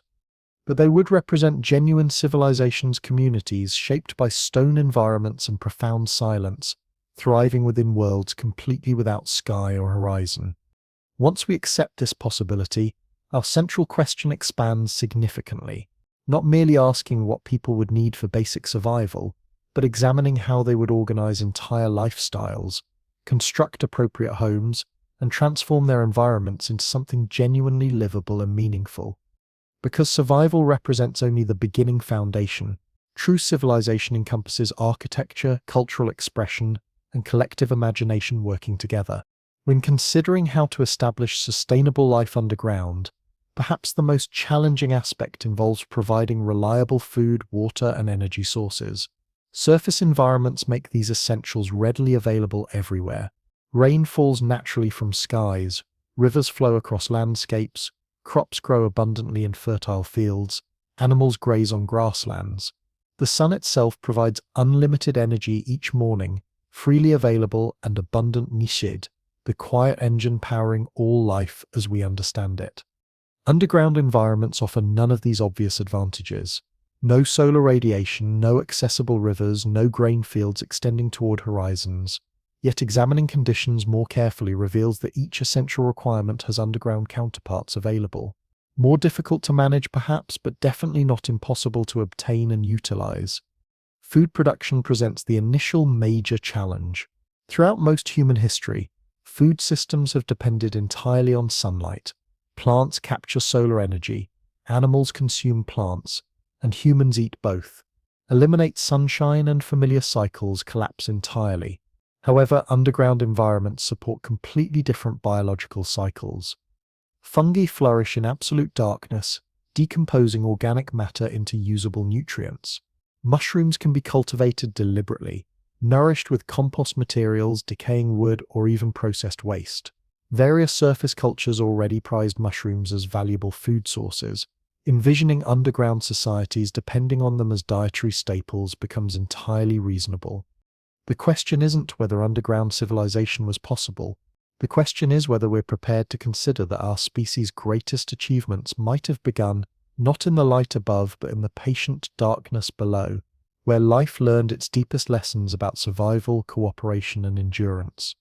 Perhaps food scarcity was indeed one compelling reason why surface populations might have chosen underground existence. Food procurement, though undeniably challenging, offers workable solutions. Not the overwhelming abundance characteristic of surface agriculture, but sufficient resources to sustain communities long term. Mushroom cultivation, insect breeding, fish management, small animal domestication, occasional plant growing, and intelligent resource management could provide adequate nutrition. Water availability, meanwhile, proves actually more abundant underground than most people imagine. Vast aquifer systems stretch like concealed oceans beneath familiar terrain. Enormous reserves remain trapped within stone formations. Cave systems frequently contain rivers and lakes continuously fed by precipitation filtering slowly from surface levels. Drip water can be systematically collected, and with appropriate storage infrastructure, reserves can last through extended dry periods. The primary challenge involves purity rather than availability. Some underground water sources contain high mineral concentrations that prove harmful or even poisonous to human health. Sulfur springs, iron-rich pools, or stagnant water accumulations could cause serious illness among community members. Effective filtration systems would become absolutely essential for survival. Sand layers, charcoal materials, or specific stone types can filter water effectively. Boiling provides additional purification if fuel sources remain available. Underground populations would necessarily learn through careful observation and experimentation which water sources could be trusted for daily consumption. Transportation represents another logistical consideration. Underground rivers can be narrow passageways or present dangerous navigation hazards. Carrying water to established communities would require reliable containers, constructed channels, or permanent cistern systems. Clay vessels, carved stone receptacles, or treated animal skins could serve these purposes effectively. Mythological accounts frequently describe underground cities built strategically around great lakes or rivers, suggesting proximity to water sources determined settlement locations. This makes perfect logical sense. Water availability dictates where people establish permanent residence, whether above or below surface terrain. Energy management presents perhaps the most intellectually fascinating challenge. Surface environments provide energy through solar radiation, wind patterns, and flowing water systems. Underground locations eliminate all these traditional sources. What could underground civilizations realistically rely upon for their energy needs? Fire represents the most obvious solution. Wood transported from surface expeditions, peat extraction, or coal mining, if communities develop such knowledge, could provide essential heat and illumination. Fire creates serious hazards in enclosed environments, but sophisticated ventilation systems could manage these risks effectively. Beyond combustion, subtler energy sources become available. Bioluminescence could provide atmospheric lighting, though insufficient for intensive work activities. Glowing fungi colonies or luminescent insects could create ambient illumination for orientation and even ceremonial significance. Geothermal energy might play important roles in certain locations. Underground thermal energy continuously seeps upward from Earth's core. Hot springs, steam vents, or naturally warm rock formations could provide heating solutions. Advanced societies might learn to harness these resources, channeling steam for cooking food or warming living chambers. Human energy itself becomes critically important in resource-limited environments. In the absence of abundant external power sources, people themselves become primary engines driving community functions. Organized muscle power can grind grain, pump water systems, or transport essential supplies. Underground societies would make cooperation not merely social necessity, but mechanical requirement. Multiple individuals working coordinatedly could effectively replace missing solar energy through collective human effort.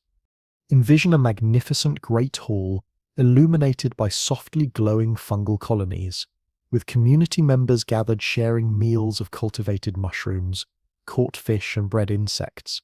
They drink from cisterns filled by collected drip water, warmed by stone formations that retain geothermal heat.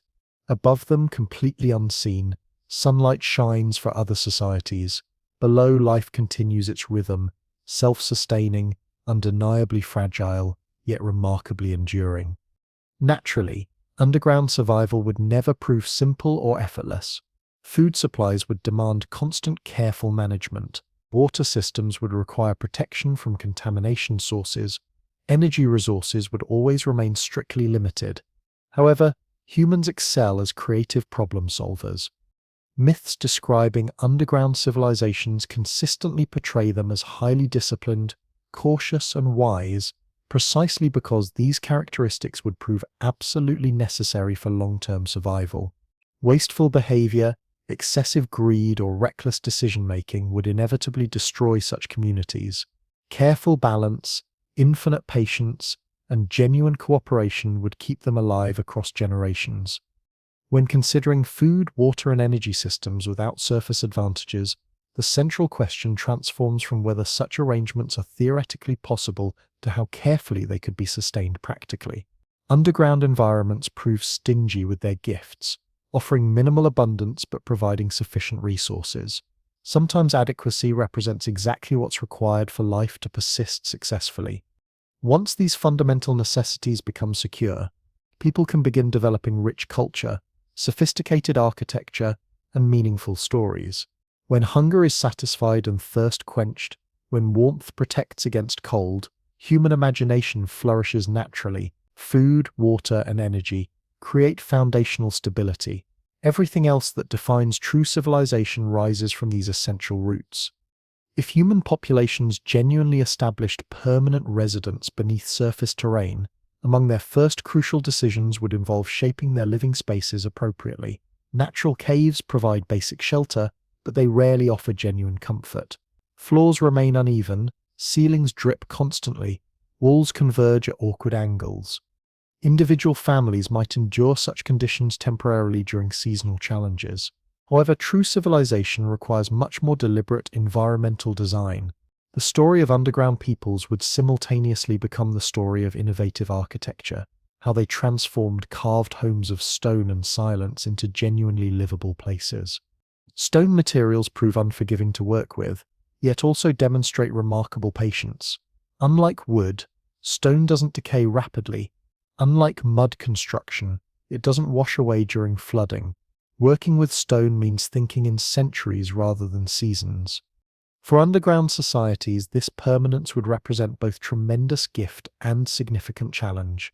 Tools would wear down through constant use. Labor requirements would prove immense. However, once chambers were properly carved, they could last multiple generations. Complete families could be born, live, and die within identical hollows, leaving personal marks on walls as their only lasting traces. Initial construction projects might involve simple environmental adjustments, smoothing floor surfaces so people could sleep more comfortably, stacking stones to create proper hearths for controlled fires, digging shallow drainage channels so sealing drip water wouldn't flood living chambers. Gradually, these basic modifications would grow increasingly ambitious. Tunnels would be straightened for easier navigation, rooms expanded for larger gatherings, storage niches carved directly into wall surfaces. Even simple acts like communal sitting might encourage builders to widen chambers, creating social spaces accommodating dozens simultaneously. Ventilation requirements would guide architectural design as much as comfort considerations. Without careful planning, smoke accumulation would suffocate inhabitants, so vertical shafts would require strategic carving, angled to draw air upward effectively. Passage systems might be oriented to encourage natural drafts, allowing fresh air circulation while stale air escaped safely. Ancient mine systems already display such sophisticated understanding, suggesting that even without modern scientific knowledge, people understood how to encourage air movement through stone environments. Acoustic properties would significantly influence underground space design. Cave environments create unusual sound behaviors. Whispers can carry farther than expected conversations. For communities, this could prove either tremendous blessing or serious burden. Wall thickness might be increased to quiet sleeping areas. Communal halls could be carved where acoustic properties made songs and speeches carry beautifully throughout spaces. Perhaps ceremonial rituals were specifically designed considering these sound characteristics, with chants and percussion instruments echoing through stone to create powerful sensations of unity and belonging. Light would remain precious, and architectural design would adapt accordingly.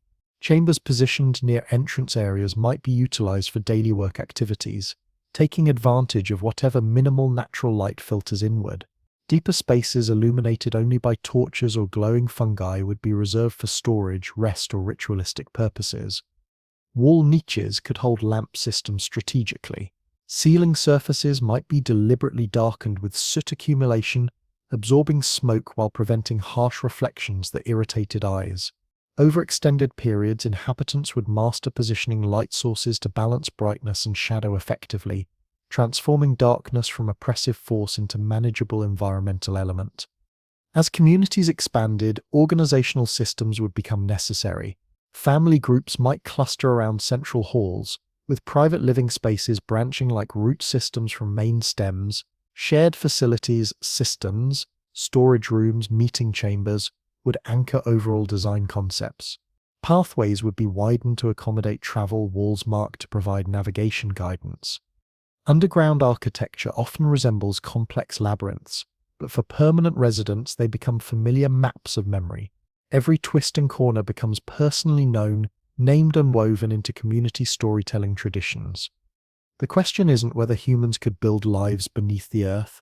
The question is whether we're ready to consider that our greatest architectural achievements, our most enduring communities, and our deepest understanding of cooperation might have begun not reaching toward the sky, but carved patiently into the eternal stone below. Each carved mark would represent a method of softening harsh stone, transforming it into something genuinely human and personally meaningful. Storage requirements would also drive architectural design decisions. Grain supplies, dried mushrooms, or preserved meat would need protection from moisture damage and pest infiltration. Sealed alcoves might be carved high into wall surfaces. Accessible only through ladder systems, underground pits could be excavated and lined with clay materials to securely hold food reserves. The architecture of survival often remains invisible to casual observation and aid not grand ceremonial halls, but carefully planned, practical spaces where food, water, and essential tools receive proper safeguarding. Communication needs would significantly influence construction approaches. Extensive tunnel systems can cause severe disorientation. Without clear markers, becoming lost becomes dangerously easy. Wall surfaces might be carved with distinctive symbols, slans pointing toward water sources, the spiral patterns leading to central halls, handprint markers identifying family territories. These represent much more than simple decorations. They function as maps, navigation guides, and warning systems. The architecture itself evolves into a comprehensive language transmitted from one generation to the next. Perhaps most fascinating is the profound silence characterizing underground environments. Above ground, the world fills with constant environmental noise, wind patterns, bird songs, flowing rivers, storm systems. Underground, silence dominates completely. Every individual sound becomes tremendously significant. Architecture within such environments would be designed not only for spatial functionality but for acoustic properties. How footsteps carry through passages, how voices echo within chambers, how single water drops punctuate absolute quiet, all these auditory elements would be felt deeply by inhabitants. Wall surfaces might be carved to absorb sound where privacy was needed, or shaped to amplify it where community gatherings took place. Silence itself becomes integral building material within overall design concepts. Across multiple generations, these spaces would evolve far beyond simple shelters. They would develop into complete cities constructed within stone, not cities resembling surface settlements with towers and streets, but intricate networks of interconnected chambers and tunnels, layered and connected, organic yet purposeful in design. Walking through such environments would mean walking through preserved memory of entire peoples. Every wall surface bearing visible marks of labor, belief systems, and environmental adaptation. Imagining this reality, we recognize that underground architecture isn't merely possible but becomes inevitable once populations decide to establish permanent below-surface residence. Natural caves alone cannot sustain organized communities long-term. They must be systematically shaped, expanded, and maintained. Through that shaping process, distinctive culture emerges naturally. Homes never represent just stone materials. They embody life rhythms embedded within stone structures. When we envision homes constructed of stone and silence, we envision much more than protective walls. We envision the gentle hum of thriving communities, soft glow of carefully managed lights, steady drip of collected water, warming fires protected by carefully designed ventilation systems. We envision people carving not merely for basic survival but for genuine belonging, transforming underground environments into worlds of their own deliberate making. Once all practical necessities are adequately addressed, when air circulates properly, water is stored safely, food receives protection, and halls echo with human voices. The next crucial question involves how these people would connect with one another. Architecture provides essential space, but communication creates actual society.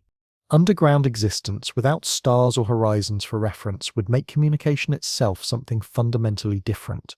Something shaped by stone's closeness and darkness's apparent endlessness. When imagining people establishing life beneath surface terrain, we typically consider what they would eat, how they would construct homes, or where water sources might be located. However, another question runs quietly beneath all these practical concerns, and it may prove equally important. How would they communicate effectively in worlds without stars? Communication encompasses far more than words or message transmission. It involves orientation, memory preservation, cooperation frameworks, and identity formation. Surface populations communicate through shared reference points. Rising sun indicates morning arrival. Seasonal changes mark time's passage. Stars provide navigation assistance. Birds, rivers, and wind patterns carry signals that shape both speech patterns and imaginative expression. Underground environments eliminate all these familiar markers. How would people create connection systems when sky-based references disappear entirely? Sound would become central to underground communication, where vision remains limited and light stays rare and precious. Auditory communication assumes primary importance. Footstep echoes traveling down tunnel systems can indicate passage width, proximity to chambers, even whether someone else approaches from ahead. Human voices carry far within cave systems, but they bend around corners, distorting words significantly. People would necessarily learn shaping speech differently, slower, clearer, with deliberate pauses allowing echoes to fade before continuing thoughts. Complete dialects might form around stone acoustics. Surface visitors might find underground dwellers' speech strangely paced, but within cave environments such patterns would feel perfectly natural and efficient. Beyond spoken language, sound can be structured into sophisticated signaling systems. Struck stones, hollow drums, hand claps, all can travel effectively down tunnel networks. Different rhythmic patterns could carry distinct meanings: danger warnings, welcome signals, gathering calls, or ritual announcements. This isn't mere speculation.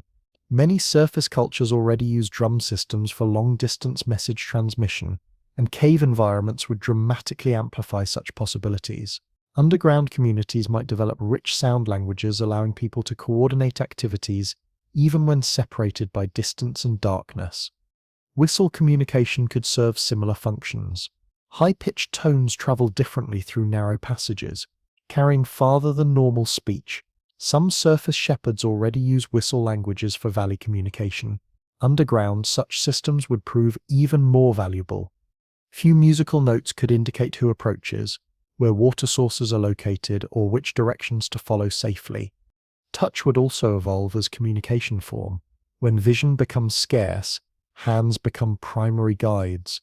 Wall surfaces can be carved with distinctive textures, smooth surfaces, indicating safe pathways, rough areas warning of dangers, spiral patterns marking gathering halls. Travelers could read these tactile messages with fingertips as easily as we read street signage. Family groups might leave unique identifying marks, more specific line series or dot patterns claiming spaces as theirs. Communication through touch extends beyond wall markings. Handshakes, embraces, or finger brushing could carry profound meaning in places where faces aren't always visible. Symbolic systems would play major communication roles. Carved into stone, painted with mineral pigments, or arranged using stacked rocks, they would serve as markers for direction, property boundaries, or belief expressions. Cave systems worldwide contain prehistoric handprints, animal depictions, and abstract patterns left by ancient peoples. These weren't random artistic expressions, but deliberate messages to others, identity expressions, or methods for connecting across time periods. Underground civilizations would likely expand such practices, transforming every chamber into communication canvases. Light itself could function as signaling system. Torches waved in specific patterns, lamps covered and uncovered rhythmically, glowing fungi arranged in circles, all could carry meaningful information. Within darkness, the smallest light becomes tremendously significant. Complete signaling systems might evolve similar to maritime lantern use or mountain smoke signals. Storytelling would represent another essential communication tool. Without stars marking seasonal passage or horizons providing directional reminders, stories would fulfill memory's role. Through narrative, people would remember water source locations, which tunnels led to collapse areas, or how ancestors survived difficult periods. These stories wouldn't function as entertainment alone, but as practical maps and instruction manuals wrapped in memorable narrative forms for transmission and preservation. Musical expression would expand storytelling's role. Music carries emotion while also conveying information. Journey songs can include directional guidance. Work chants can establish labor rhythms. Lullabies can encode cultural values. Underground songs would echo through chambers shared by many simultaneously. Time itself would require different communication approaches. Without stars or sunlight providing natural cues, temporal markers would disappear. Time would necessarily become socially constructed. People would gather for meals, rituals, or tasks at collectively agreed intervals. Bells, drums, or other signals might mark these temporal divisions. Time becomes collective agreement matter, communicated constantly and reinforced through routine establishment. Writing systems, if they developed, would emphasize different elements underground. Rather than paper or parchment materials, stone and clay would dominate. Deep wall inscriptions could last centuries. Clay tablets could be fire-baked near heating areas, preserving important records. Symbols might evolve not only for language marking but spatial mapping, transforming architecture into readable text. The absence of celestial references changes more than navigation for Inishin. It transforms imagination itself. Sky environments provide metaphors, myths, and aspirational concepts. Underground communication would draw instead from stone, water, and silence for inspiration. Stories might describe ancestors as flowing rivers or deities as glowing crystals. Metaphors would become tactile and auditory rather than celestial. When people spoke of destiny, they might reference branching tunnels or opening chambers rather than stars guiding their paths. The question isn't whether underground peoples could develop rich communication systems. The question is whether we're prepared to consider that our most sophisticated languages, our deepest forms of human connection, and our most enduring methods of preserving knowledge might have originated not under open skies, but in the patient darkness where every word, every touch, every sound carried the weight of survival and the promise of continuity. Conflict resolution and diplomatic processes would also depend heavily on sophisticated communication systems. Within confined quarters, misunderstandings could prove genuinely dangerous, so structured mediation systems, ritualized speech patterns, or carefully organized debate formats might naturally emerge. Perhaps communities develop practices of incorporating long pauses in conversations, allowing echoes to fade completely before responses, preventing heated exchanges from deteriorating into chaotic arguments. Silence itself might evolve into a respected communication element, a valued space for thoughtful reflection and emotional calming. Even personal naming conventions could be fundamentally shaped by environmental conditions. In darkness, visual identity becomes far less significant. Names might connect to distinctive sounds, recognizable voices, personal rhythms, or signature songs. Individuals might become known for their specific stone-tapping patterns or characteristic whistle tones. Family groups might transmit unique rhythmic signatures across generations, creating audio identities recognizable in complete darkness. Envision a society where important meetings occur within large, echoing chamber spaces. Leaders don't speak rapidly but deliberately slowly, allowing each word to settle properly. Listeners close their eyes, absorbing not merely content but rhythm and emotional weight of speech itself. Decisions emerge not through loud voices overwhelming others, but through carefully measured exchanges where silence carries equal meaning to sound. This isn't fantasy, miters. It represents genuine adaptation, communication systems shaped fundamentally by stone environments. Trade relationships with surface populations would complicate these communication dynamics significantly. How would underground peoples signal to those above without exposing their hidden existence? Perhaps through concealed shafts where sounds could be transmitted upwards safely. Perhaps through symbolic systems carved on stones left at predetermined meeting locations. Secrecy would remain paramount. Communication would need to balance community openness with protective concealment from potential threats. Memory preservation across generations presents additional challenges requiring solution.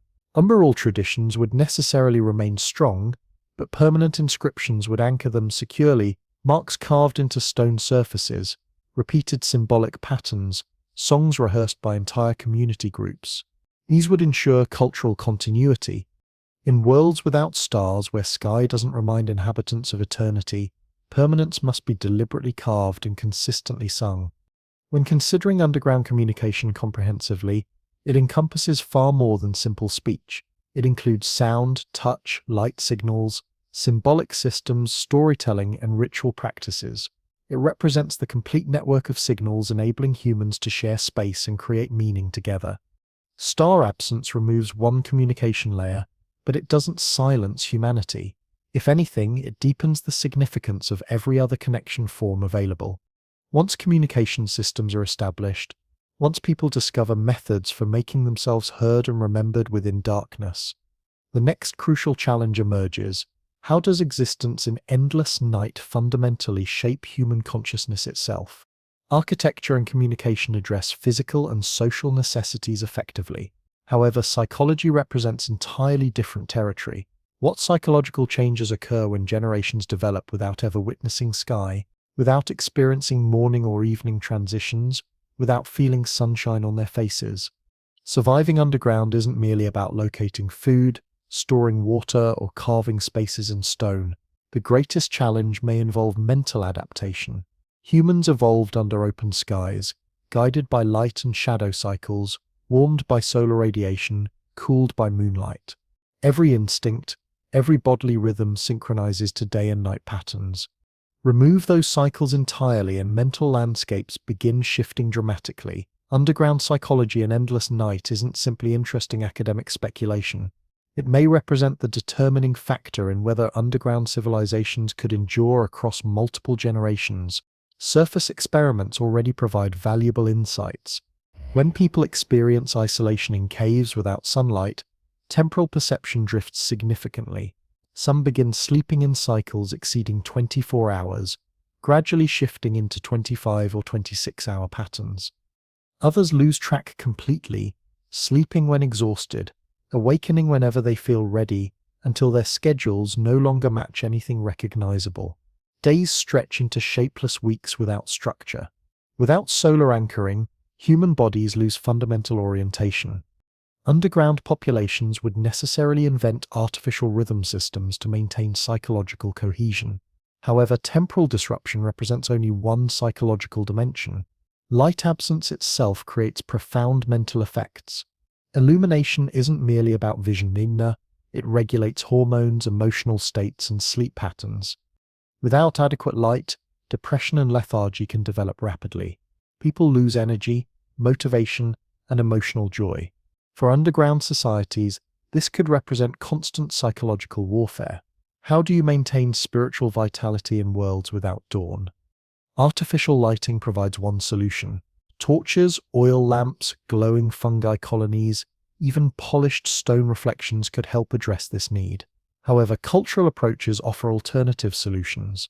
Music, ritual practices, artistic expression, and storytelling can function as emotional illumination, filling voids left by absent sunshine. Silence also carries significant psychological weight. Above ground, the world hums constantly with environmental sounds, whined through vegetation, bird calls, flowing water. Underground, silence dominates completely, broken only by water drips, footsteps, or human voices. Silence can provide soothing comfort, but it can also create oppressive psychological pressure. Extended exposure makes it feel heavy, pressing persistently on consciousness. Underground peoples would need methods for filling silence with meaningful content. Groups singing, echoing chants, instruments carved from bone or stone materials, these sounds wouldn't merely entertain but provide psychological reassurance. They would remind people they weren't isolated or abandoned. Spatial psychology presents additional challenges. Humans instinctively respond to horizons, powers distant views, calm minds, provide perspective, reduce anxiety. Underground, walls remain close, ceilings hang low overhead. Some individuals would find this secure, like protective embracing. Others would experience suffocation, constant psychological pressure. Across generations, people might adapt successfully. Children raised underground might find open spaces overwhelming rather than comforting. Nevertheless, horizon absence would shape psychological development. Imagination might expand where visual perception contracts.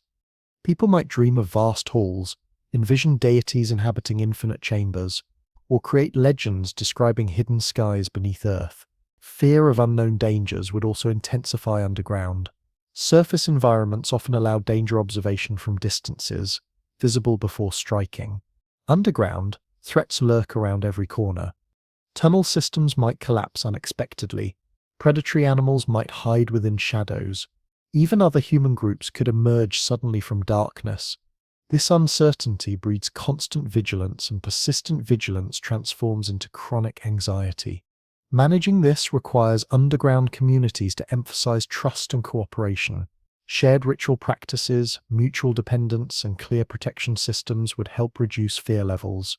Isolation represents another serious psychological threat. Underground spaces can separate groups from each other unexpectedly. Collapse events might isolate families for days or weeks. Loneliness in such environments can prove psychologically devastating. Communication systems, sound signals, and gathering rituals become vital for mental health.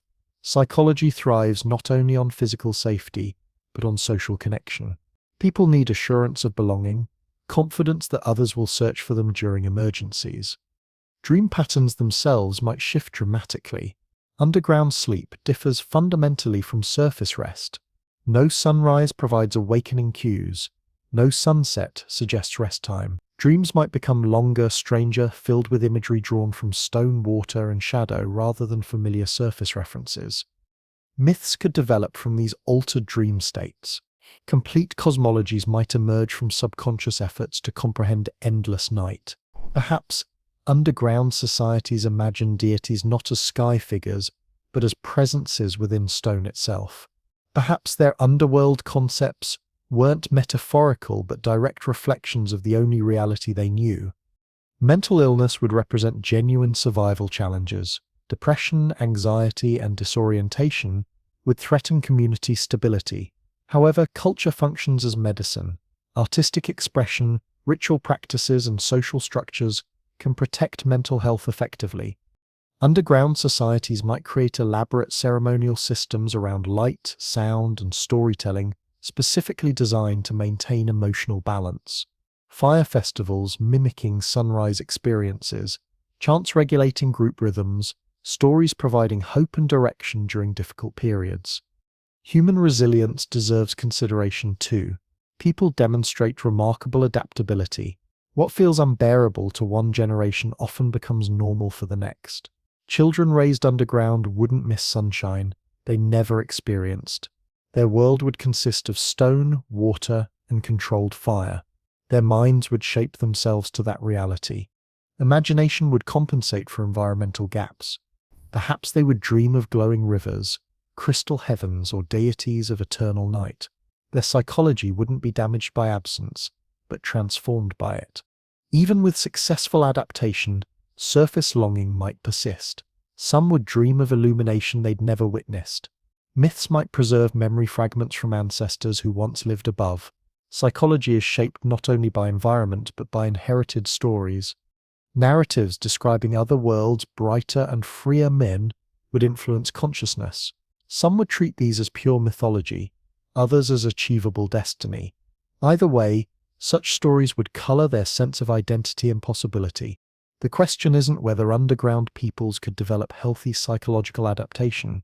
The question is whether we're ready to consider that our deepest understanding of resilience, our most profound methods of mental adaptation, and our most enduring approaches to finding meaning in darkness might have originated not under endless skies, but in the patient depths where every thought, every dream, every moment of consciousness carried both the weight of stone and the infinite possibility of human imagination, transforming limitation into strength.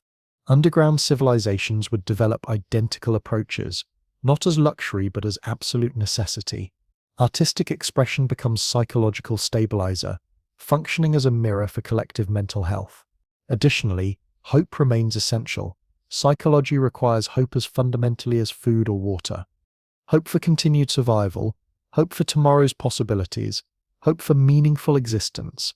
Underground, hope might manifest as legends describing hidden skies existing deeper down, or prophecies foretelling eventual return to surface territories. Even if never actually fulfilled, such narratives provide direction and purpose, keeping despair at manageable distances. The psychology of endless night contains complex contradictions. It encompasses fear, depression, and persistent longing, but also remarkable resilience, boundless imagination, and extraordinary adaptation capabilities. It represents a double-edged existence, undeniably fragile yet filled with tremendous potential.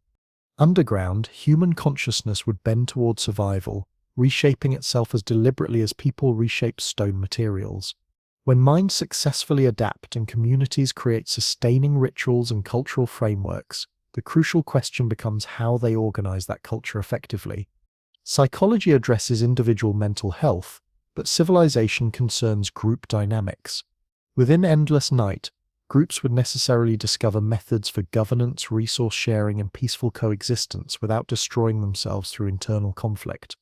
When people gather in substantial numbers, regulatory systems inevitably emerge, sometimes explicitly stated, sometimes merely understood implicitly, but consistently present. Individual families can function without formal rules, but civilizations absolutely cannot survive without them. Underground survival would depend not only on food and water, not merely on breathable air and proper architecture, but fundamentally on how people agree to live together harmoniously. Stone environments themselves would enforce certain natural laws. Living space remains severely limited. Resource systems prove extremely fragile. Mistakes carry enormous costs. Beyond these environmental pressures, people would need decisive agreements about sharing practices, leadership selection, and chaos prevention strategies. Initial organizational steps might emerge from pure necessity.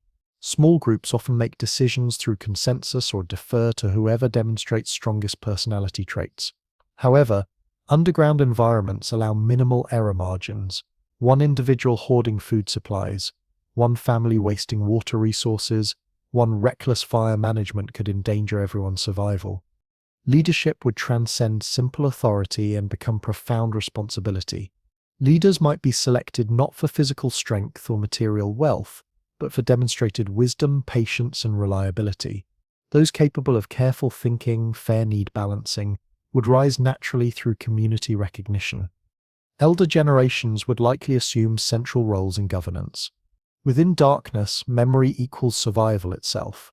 Older populations remember which tunnel systems collapsed, which water sources became contaminated, which ritual practices maintained community stability.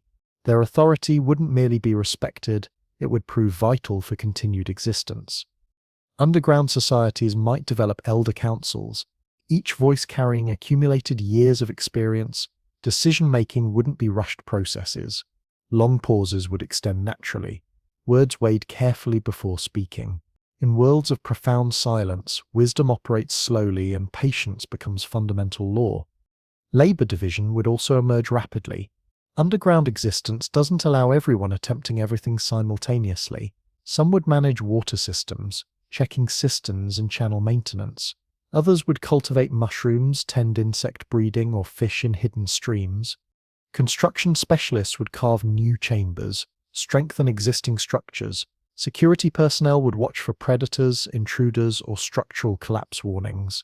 Storytellers, musicians, and spiritual leaders would maintain community morale and psychological health.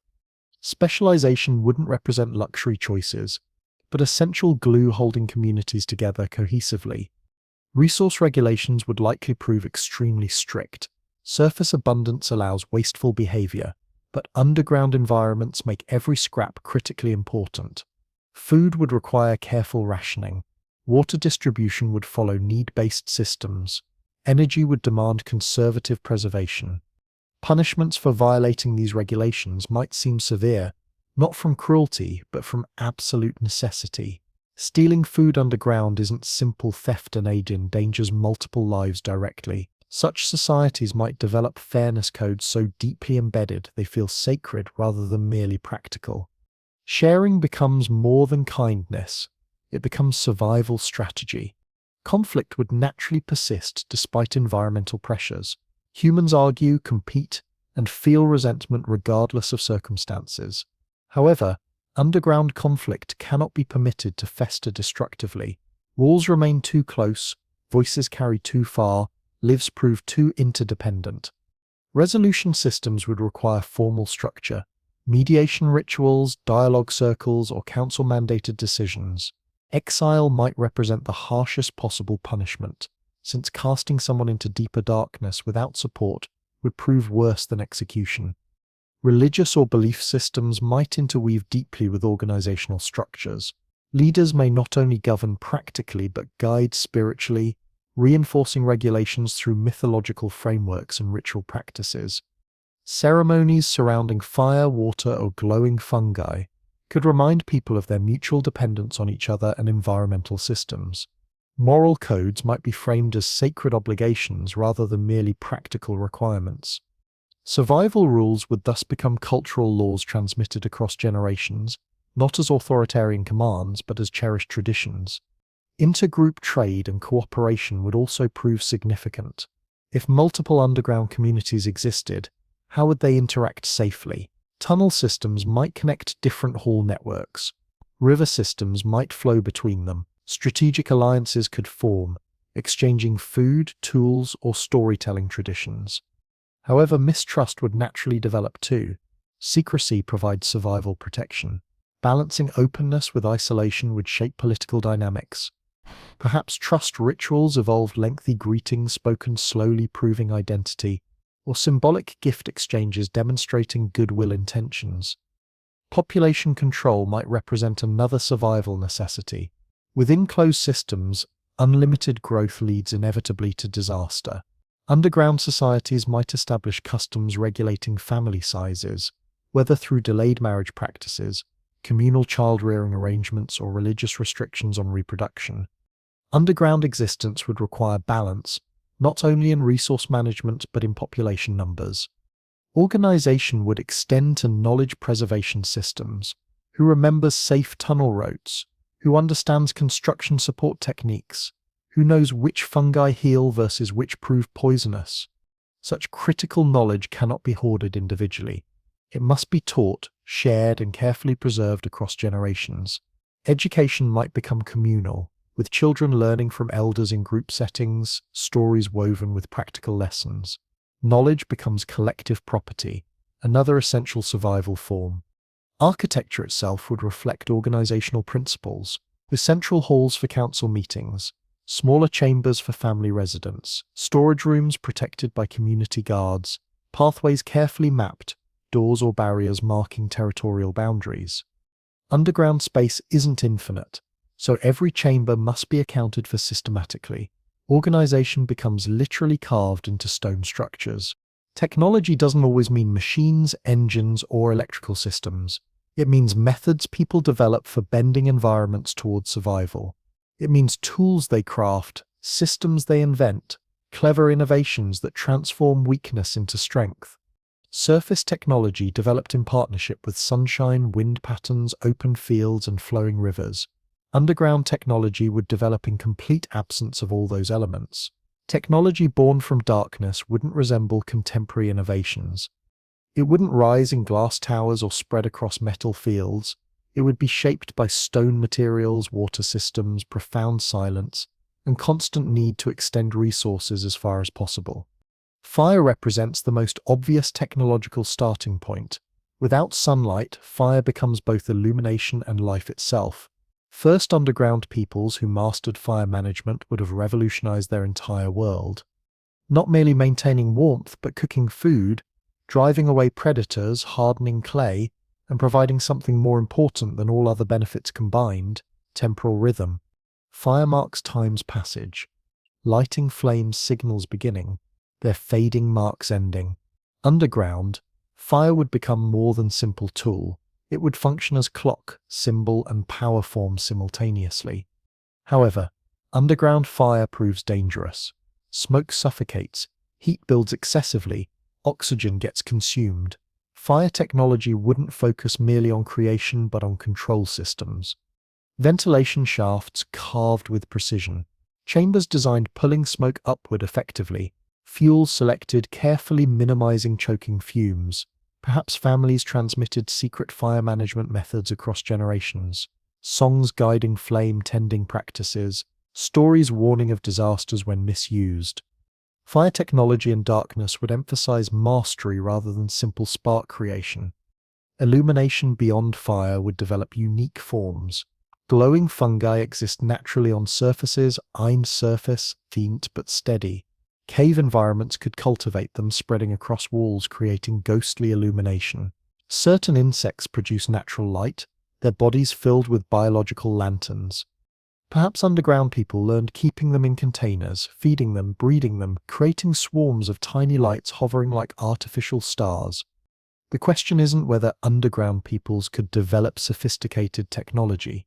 The question is whether we're prepared to consider that our most ingenious innovations, our most sustainable technologies, and our most efficient resource management systems might have originated not under bright skies, but in the patient darkness where every tool, every technique, every breakthrough carried the weight of survival and the promise of human ingenuity, transforming limitation into possibility.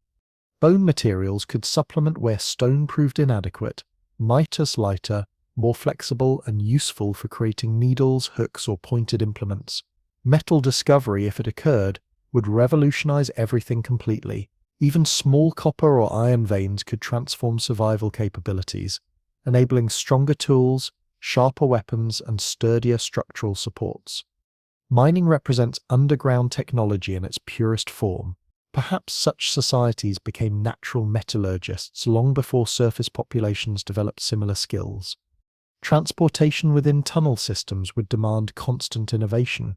Narrow passages prevent cart or wagon use entirely. Goods would require back-carrying in baskets woven from roots or fibers transported down from surface expeditions. Celards might glide over smooth stone floors effectively. Sleighs might glide over smooth stone floors effectively. Ropes braided from hair or plant fibers would haul heavy loads through difficult passages. Vertical shafts might inspire pulley system development. Simple initially but increasingly sophisticated over time. Envision underground chambers with ropes stretching upward, counterweights balanced precisely, goods moving smoothly between levels, all powered by human muscle and careful engineering design. Storage would represent another crucial technological domain. In darkness, rote and dampness constantly threatened supplies. People would carve sealed chambers, line them with clay materials, and create airflow systems maintaining food dryness. Mushrooms might be dried near fire pits, fish slowly smoked, grains stored in sealed clay containers. Preservation techniques would become equally important as production methods. Perhaps underground societies invented fermentation processes early, discovering that foods could last longer and taste richer when transformed by beneficial microbes. Fermentation not only preserves but creates alcohol mires which can function as medicine, ritual tool, or simple comfort during long stone winters. Communication technology would also develop sophisticatedly. Sound travels far underground but uncontrolled. It distorts significantly. Underground peoples might construct resonant stones carved specifically so strikes carried clear tones down tunnel systems. Drums could be positioned at intervals, their beats relayed from hall to hall across distances. Wall markings would serve as navigation maps. Torches waved in patterns could signal across chambers effectively. These aren't machines we recognize today, but they represent systems carefully refined through generations of trial and error. Medicine would emerge from darkness as well. Many fungi and minerals possess medicinal property. Some kill, others heal. Careful observation transmitted across generations could produce knowledge as comprehensive as any surface herbalism. Poultices made from moss, infusions from roots carried below, or mineral scrapes dissolved in water could all treat illness and injury effectively. Underground societies might revere healers mayas, those who could interpret the silent language of fungi and stone. Energy beyond fire might also be harnessed creatively. Underground rivers can turn wheels. Even crude water-driven mills could grind grain, pump water or power simple tools. Geothermal heat could be captured too. Steam rising from vents might be trapped, used for cooking food or warming chambers. These technologies wouldn't resemble engines or turbines, but would appear as stone basins, carved channels, carefully positioned stones, guiding heat and water flow. Simple yet revolutionary for those who lived there. Clothing and materials would demonstrate ingenuity as well. Animal skins brought from surface could be utilized, but underground societies would need more sustainable options. Fungi like mycelium can form tough leather-like sheets. Woven fibers carried from above might be blended with underground plants, creating textiles. Perhaps even insect silk was cultivated, producing threads as strong as spider silk. In worlds where warmth and durability matter more than beauty, clothing would prioritize function first, symbolism second. Art surprisingly represents technology too. Carving pigments from minerals, grinding them into powders, mixing them with fat or water, creating painters. This is chemistry as much as expression. Instruments carved from stone or bone, strings stretched from gut or fiber, drums tuned by chamber echoes all represent technological thinking. Underground societies wouldn't abandon beauty, but would refine it, transforming limited resources into expressions of memory and hope. We shouldn't underestimate human creativity under pressure. Our ancestors invented bows, boats, and houses using little more than stone, wood, and fiber. Underground, identical minds would face different challenges, but produce equally inventive solutions. Darkness doesn't kill technology, it reshapes it fundamentally. If underground civilizations endured long enough, their technology might even surpass ours in certain ways. We rely on abundance, vast crop fields, endless sunlight, oceans of trade. They would rely on precision, careful recycling, total resource utilization, balance maintained without waste. In scarcity ages, their methods might appear wiser than ours. Technology born from darkness wouldn't shine like ours. It wouldn't rise above Earth in monuments visible for miles. It would whisper through stone, glow faintly in fungi, echo in signals carried through tunnels. It would be humble, invisible, yet no less profound. Because technology isn't about loudness or brightness, it's about how perfectly it fits people's needs. Once these technologies existed, fire mastered, tools refined, storage secured, communication established, the question would naturally arise, would such civilizations remain content in darkness, or would their tools eventually point upward towards surfaces, towards stars they'd never seen? If civilizations were born in darkness, raised among stone walls and silent rivers, the question would eventually emerge, even if only in whispers, would they ever look upward again? Would they remain content carving lives in silence, or would curiosity, memory, and longing push them back toward surfaces?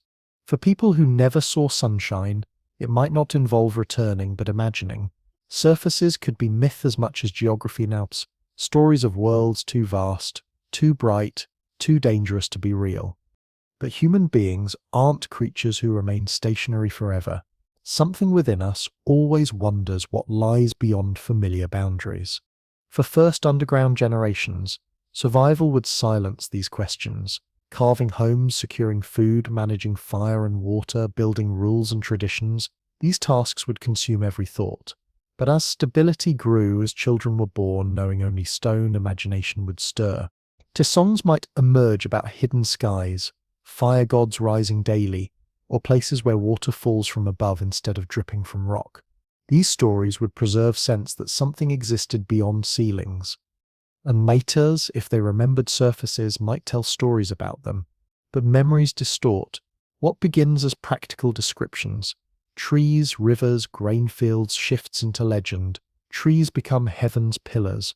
Rivers become endless water serpents. Sun becomes not burning star, but God whose face cannot be seen. Children raised on such stories might not believe them literally, but would carry possibility sparks, sense that something beyond stone worlds exists. Exploration would follow naturally. Humans explore because we must, even underground. Some would wander into uncharted tunnels driven by curiosity as much as hunger. Some would vanish, swallowed by collapse or predators. Others would return with new chambers, rivers, or dangers mapped into memory. Sometimes, just sometimes, one tunnel might slope upward, even if blocked, even if faint. Ideas of upward paths would become seeds planted in minds. But upward wouldn't only mean physical direction, it would mean aspiration. Underground peoples might build myths about upward journeys, heroes climbing through endless tunnels reaching light worlds, ancestors returning to stars, perhaps even rituals where young people symbolically ascend chambers, each higher than the last, until emerging into chambers filled with firelight, meant to mimic sun. Upward becomes more than location. This becomes hope. Surface dangers would also be feared. If ancestors fled below because of disasters, storms, famine, enemies, those danger stories would echo for centuries. Surfaces would be painted as chaos places where exposure kills and enemies hunt. Underground would be safe, protected, sacred. In such cultures, dreaming of upward might even be forbidden. Curiosity could be framed as betrayal. Ceilings become not only stone, but law. Yet repression cannot silence imagination forever. Forbidden ideas often prove most tempting. Children who ask what lies above, singers who weave light songs, dreamers who swear they saw sun visions, these voices might be small but wouldn't vanish. They'd be carried generation to generation, waiting for times when survival was stable enough to allow risk. Technology would play roles too. As underground societies grew skilled in carving, preserving, and resource management, they might eventually gain means to explore further upward. Tools strong enough to dig, methods supporting collapsing shafts, ways to carry air and water farther than before. What begins as myth becomes project. Exploration becomes planned rather than accidental. Unknown psychological pull is powerful. We know this from our history. People have crossed deserts, oceans, even space void, not because they needed to, but because they wanted to know. Underground, surfaces would be their cosmos, the unreachable frontier. Even if dangerous, even if unnecessary, some would risk everything for glimpses. The question isn't whether underground civilizations would eventually look upward. The question is whether we're ready to consider that our deepest human drives to curiosity, exploration, the eternal quest for what lies beyond Neen, might have originated not under open skies, but in the patient darkness where every upward glance carried both the weight of stone and the infinite promise of worlds yet undiscovered. However, what if these civilizations represented something far more ancient than contemporary humanity? What if they established presence here long before our species emerged? This concept proves deeply unsettling because it fundamentally reshapes the narrative we construct about ourselves. We prefer believing humanity represents Earth's first and greatest intelligence, that our story originates at surface level in open grasslands under solar illumination. But what if alternative narratives began before ours in quietude and darkness, carved into stone long before we achieved upright locomotion? Our scientific understanding tells us civilizations emerge with agricultural development, that cultivated fields under sky gave birth to urban centers, written language, commercial systems, and cultural expression. But is this the exclusive pathway? Mushrooms can be cultivated in absolute darkness. Insects and fish can be bred in subterranean waterways. Mineral resources can be shaped into implements. Communities living in cave systems, if properly organized and inventive, might have constructed something we'd recognize as civilization long before wheat was planted in surface fields. If they existed, their traces would prove extraordinarily difficult to discover. Stone preserves minimal evidence of daily existence. Wood rots, fabric decomposes, fires leave only ash residue. Even walls they carved could be mistaken for natural geological formations unless we possessed knowledge for reading them properly. If they lived far beneath surface levels, in chambers we haven't yet reached, their world could remain undisturbed for tens of thousands of years. Legendary accounts might carry faint echoes, Maya's distant myths of concealed realms, forgotten populations, or wise ancestors who taught us skills we claimed as our discoveries. The stories of Shambhala, Agartha, or Hollow Earth might not be literal geographical maps, but memories blurred across temporal spans. Cultures worldwide tell of beings who came from below, who emerged from cave systems or rose from underworlds to influence surface development. Perhaps these stories aren't pure imagination. Perhaps they're fragments of encounters with something more ancient. If they preceded us, the question becomes why they disappeared. Maybe they didn't disappear at all. Maybe they remained underground, satisfied with their world's stability, while we rose above to claim surface territories. Or perhaps catastrophe struck.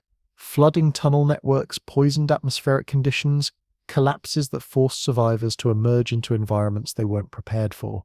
Those who succeeded might have integrated with early humans, passing along knowledge fragments before their identity dissolved into ours. Imagine if fire creation, tool refinement, or early mythological systems weren't our inventions, but gifts left behind by people of darkness. This isn't impossible. Much of what we call progress is shared, borrowed, inherited, and reinvented. If another intelligence lived here before us, their fingerprints might already be concealed within our own culture, invisible because we assume they're ours. Psychologically, this idea challenges us fundamentally. We're accustomed to being at the story's apex. But if other peoples existed first, then we're not pioneers, but successors. We're not alone in Earth's story, but part of a chainless, maybe one link in a much longer sequence of rises and falls. It makes us question whether our dominance is permanent or temporary, whether another intelligence might follow us as we followed them. Science fiction explores this constantly. Stories of ancient civilizations buried beneath planets, ruins holding secrets older than humanity, knowledge waiting in forgotten tunnels. But these aren't only stories. Archaeology has demonstrated repeatedly that history is deeper than we think. lost cities under sand, civilizations erased by climate shifts, cultures that flourished and vanished long before our textbooks imagined them. If this can happen on surfaces, why not below them? The technology of such peoples wouldn't resemble ours. It would be adapted to darkness, shaped by necessity. They may have mastered ventilation systems, water management, fungal cultivation, and stone carving in ways we cannot match even today. What seems simple to us may have been perfected to degrees that made their lives sustainable for millennia. Survival in such environments requires discipline, balance, and ingenuity. If they managed that balance, they might have thrived for far longer than our brief 10,000 years of recorded history. Then there's the possibility of contact. If they were here first, did they ever meet us? Perhaps early humans stumbled upon their tunnels, mistook them for deities or spirits, learned from them, feared them. Perhaps stories of dwarves, trolls, or other subterranean beings are memories of real encounters. Exaggeration adds fangs and magic. But beneath mythological layers could lie something older and stranger, meetings between our ancestors and people who had lived in darkness for ages. Evident silence doesn't erase possibility. Most human history is invisible in the record. Most Earth history conceals more than it reveals. Stone swallows traces. Water washes them away. Time erases more than it preserves. Absence of proof isn't proof of absence. If they were here before us, it raises another unsettling thought. What if they're still here? Not gone, not vanished, but simply content to remain hidden deep in places we cannot reach. We like thinking we've mapped Earth, but most remains unseen, oceans of vast mysteries. The crust itself is largely unknown. Entire cave systems stretch for miles uncharted. Waiting, it's not impossible that life, even intelligent life, continues in silence where we cannot see. If that were true, what would it mean for us? Would they see us as children made reckless and noisy, squandering resources they preserved carefully? Would they pity us, envy us, fear us, or ignore us? Would they reveal themselves or choose to watch quietly as they always have? For us, the revelation that we weren't first would shake our self-image foundations. Religions would be questioned, science would be humbled, culture would be rewritten. To know that other people shaped this world before us would change how we see ourselves. Perhaps it would make us more cautious, more respectful, or perhaps it would drive us to compete, to prove we're greater. But the truth, if it exists, may never be known. We may never find traces strong enough to prove they were here. Stone silence may hold its secrets forever. Still, the question matters because it reminds us that history isn't a straight line. It's a web of possibilities. Some visible, some hidden. Earth's story is far longer and stranger than the short span we've lived on its surface. To ask if they were here before us is to ask whether we're unique or only temporary, whether we're the first storytellers or just the latest voices in an older song. When that question lingers, it naturally leads to another.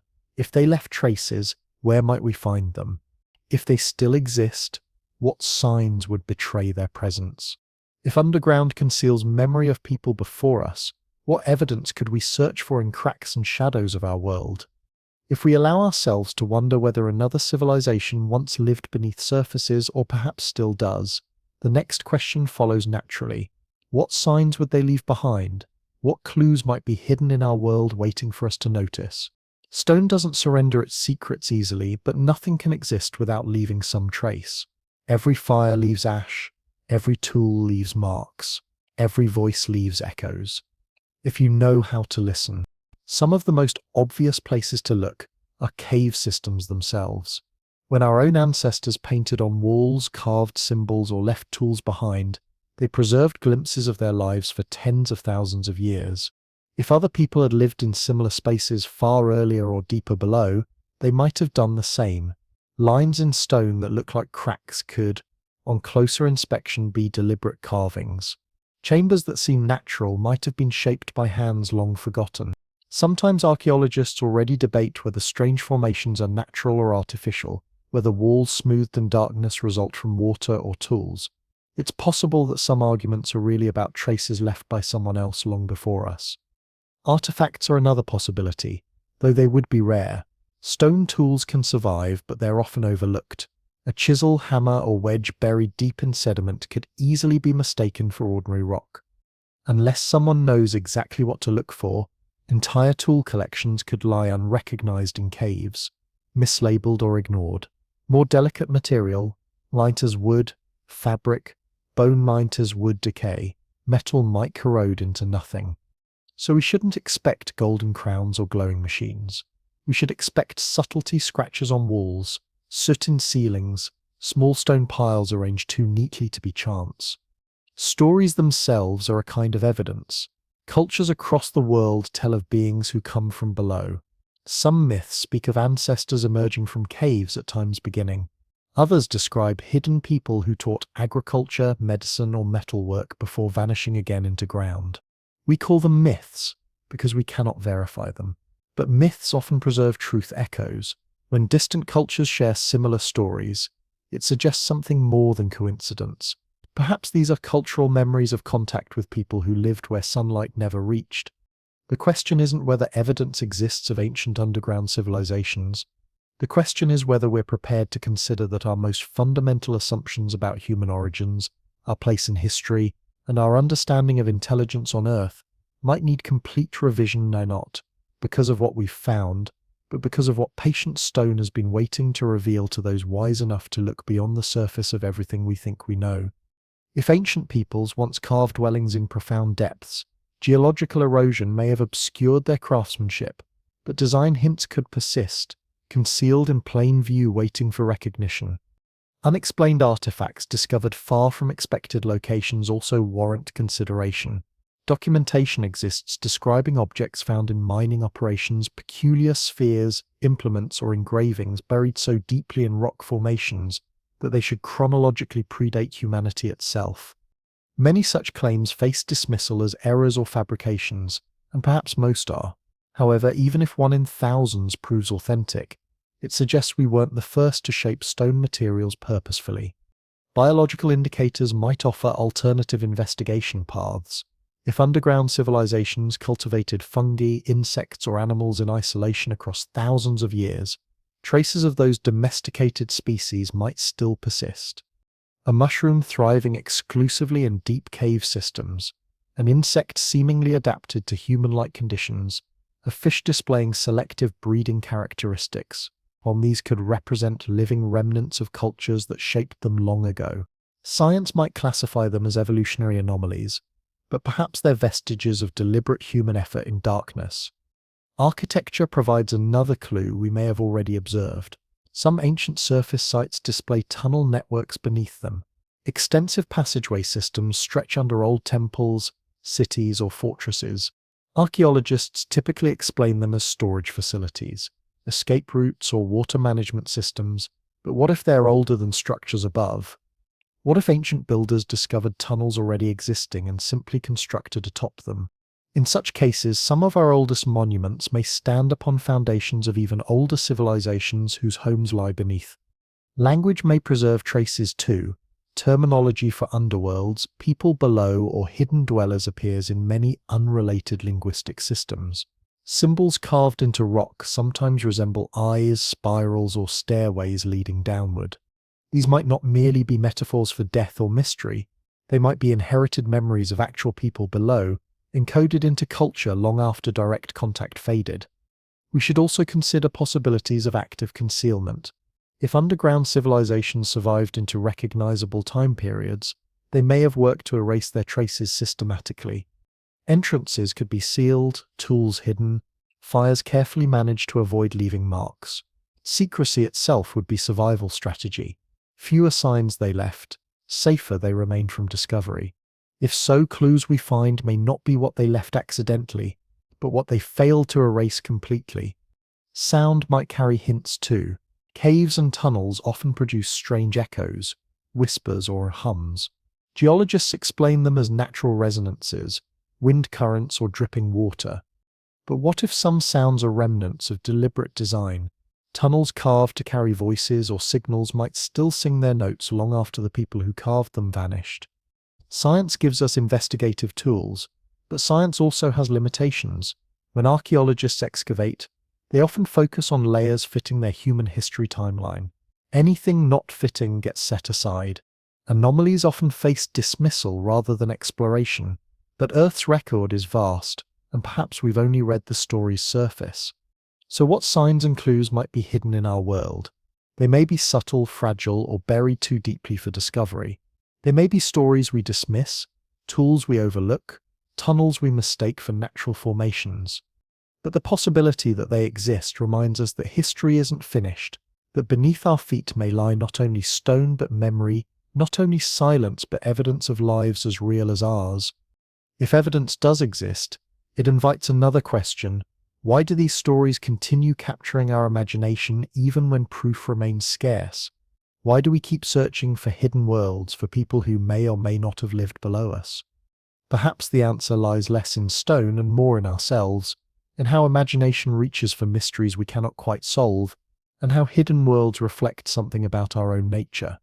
For all the stories of hidden worlds, ancient tunnels, and civilizations that may have thrived beneath our feet, one question persists. Why does this idea still capture our imagination? Why do we return to it repeatedly in myths, books, films, and quiet nighttime conversations? Something about the image of people living below us refuses to release its hold on human consciousness. Part involves fear. Underground environments have always carried unease. Caves swallow light completely. Tunnels close around us claustrophobically. The deeper we venture, the more we feel Earth's weight above pressing down, reminding us how small we are. When we imagine civilization beneath us, we're not only imagining neighbors, we're imagining being watched from below, our world less secure than it seems. That fear taps into something ancient knowledge that predators lurked in caves, that darkness was never truly safe. Stories of hidden people keep that fear alive, reshaped into myth. But fear represents only part of it. Fascination exists too. Underground is mystery, and mystery pulls at us irresistibly. A door half open is more compelling than one wide open. The idea of chambers stretching endlessly below, of entire cities hidden in stone, invites minds to wonder what they look like, what would they eat, what songs would they sing. Unknown represents fertile ground for imagination. Underground is perhaps the greatest unknown of all. Mine is existing beneath everyday steps, unseen but always present.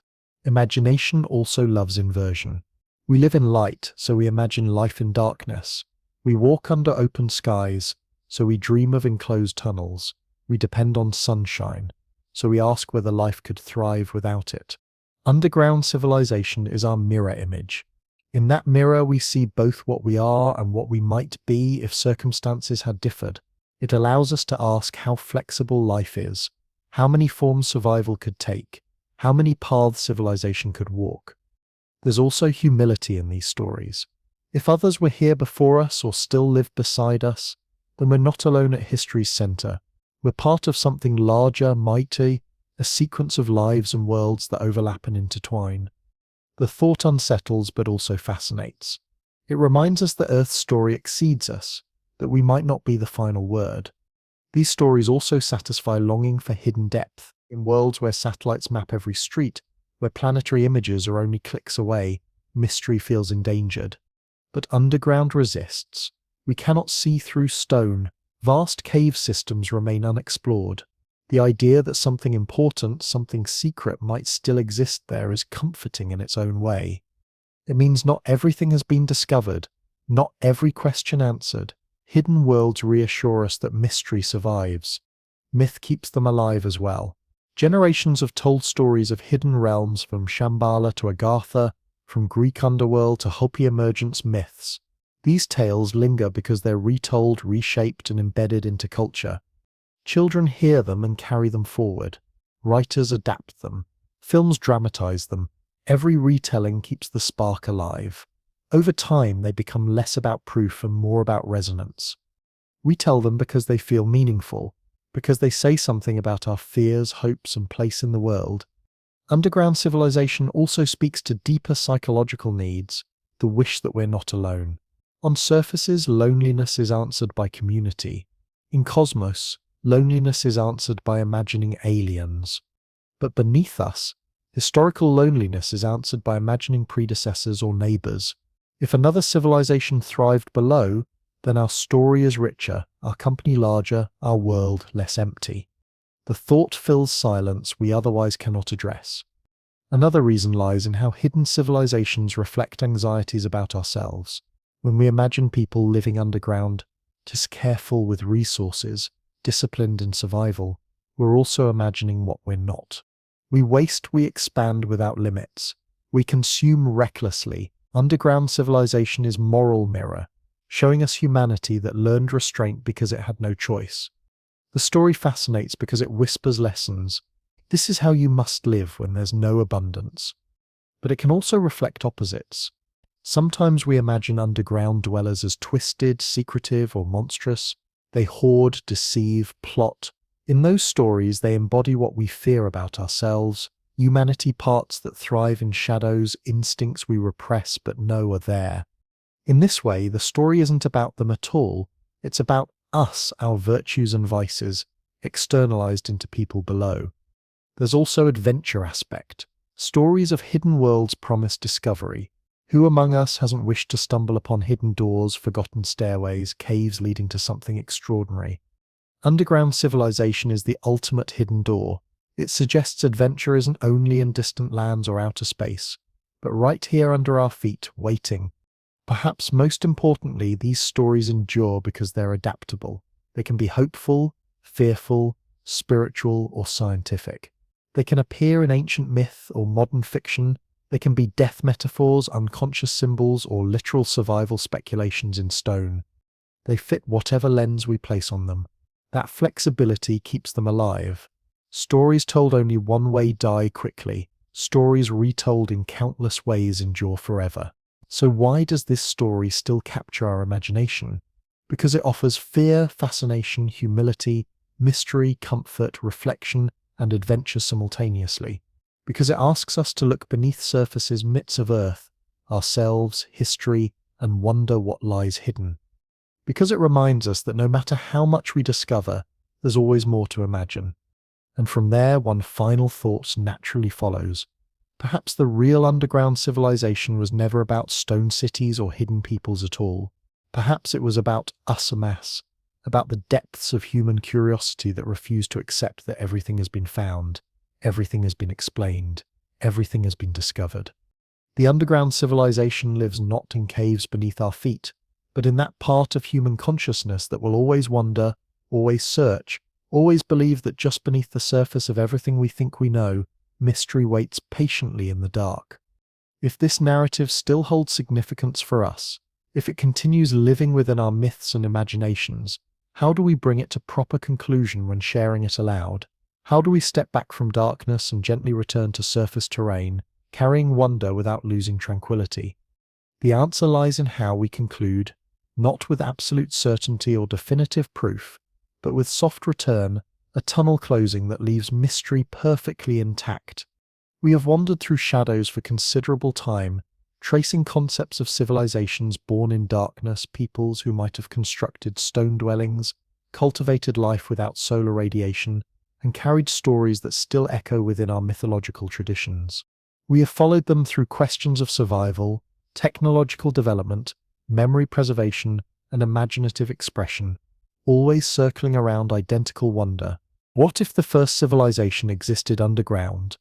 Now, as our narrative bends toward conclusion, there's the quiet task of closing this conceptual tunnel, of returning gently to surface reality without haste, without breaking the spell, without locking mystery away too tightly. When we exit actual caves, the change occurs gradually. Initially, only blackness exists. Then faint light shimmer appears. Then shadows take recognizable shapes. Air shifts, carrying scents of soil and vegetation. Our eyes adjust and we realize outside environments have been waiting throughout our underground journey. Ending this story resembles that process. We're not shutting doors abruptly, but allowing light to seep back naturally, letting imagination linger, even as we step onto familiar ground. Thoughts of hidden civilizations remind us of something important about human nature. We are creatures of curiosity. We excavate, we search, we imagine, we create stories where none may actually exist. Sometimes those stories point us toward truths we hadn't seen before. Perhaps no civilization ever thrived in eternal night. Perhaps it's only tales born from fear and fascination, but the act of asking, the act of wondering possesses inherent value. It keeps mystery alive in worlds that often feel stripped bare by accumulated knowledge. Mystery isn't the enemy of science or rational thinking. It's their companion. Every discovery begins as question, a possibility that sounds impossible until proven otherwise. Once people thought life couldn't exist in deep oceans without sunlight. Then we found ecosystems thriving on thermal energy and chemical processes. Once people thought no cities could exist without rivers or agricultural fields. Then we built skyscrapers that obtain water through pipe systems and import food from across continents. Repeatedly, what we once considered impossible proves merely unexplored. When we ask whether civilizations might have lived underground, we're not abandoning reason, we're extending it into darkness, asking it to illuminate places we haven't yet examined. There's also something profoundly human in imagining subterranean life. Underground isn't only fearful territory, it's also shelter. During storms, wars, extreme heat and cold, caves have offered protection. Miners descend for work purposes. Archaeologists excavate for historical understanding. Children crawl into basements during thunderstorms. Underground is part of us, not separate. When we imagine people who never left it, we're imagining alternative versions of ourselves, ones that chose to remain in safety, ones that built homes where surface existence felt too dangerous. The stories of hidden civilizations also provide methods for reflecting on our own world. If survival in darkness required balance, restraint, and cooperation, then perhaps the lesson suggests we too must learn these principles. Our above-ground world is bright and open, but resources aren't infinite. People of darkness, real or imagined, become mirrors reminding us that endurance isn't about endless expansion but about harmony. Whether they existed or not, their imagined wisdom holds value. Yet, it's not only lessons we carry from this conceptual tunnel, it's also wonder for wonder that perhaps somewhere something still waits. Unexplored cave systems stretch across miles. Earth's crust is filled with silence and secrets. We may never find signs of another civilization, but we'll keep searching. If not with excavation tools, then with stories. Because stories are our methods of keeping unknown territories alive, of making darkness less empty. Closing this tunnel doesn't mean sealing it permanently. It means stepping back, allowing it to remain open in our minds. Perhaps tomorrow someone will read ancient myths differently, or notice cave wall carvings that appear too deliberate, or wonder why certain tunnels are too straight to be natural formations. Perhaps someday science will stumble upon something that shifts narratives from imagination to evidence, or perhaps it will never happen, and that's acceptable too. Sometimes story value lies not in proof, but in persistence. So here, as our narrative winds toward completion, it's time to return gently to surface terrain. Air grows warmer, shadows grow thinner, footsteps echo less and less until they vanish altogether. Ceilings lift and sky returns. Imagination doesn't close but follows us upward, whispering in mind's background, reminding us that mystery never fully disappears. Thank you for walking through this journey, for sitting with questions rather than rushing toward answers, for letting darkness breathe and silence speak meaningfully. If you found comfort in this exploration, if you enjoyed its tranquility, consider staying with this community, returning for more reflections like this one. As always, wherever you are, whatever time it is for you, may you find rest, may you carry a little wonder with you, and may these questions linger just enough to make tomorrow feel slightly more mysterious than today. The tunnel remains open in imagination. The mystery endures, and somewhere in darkness we cannot see, possibility waits patiently for those brave enough to wonder what lies beneath the surface of everything we think we know. Perhaps that's the greatest truth of all, not whether underground civilizations existed, but that human curiosity itself is the real civilization, thriving in the darkness of unknowing, building cities of questions in the caverns of consciousness, creating light from the simple act of wondering, what if? And in that light, we find our way back to the surface, changed by our journey into darkness, carrying with us the eternal flame of human imagination that no amount of knowledge can ever extinguish. The story ends, but the wondering continues, And that perhaps is exactly as it should be,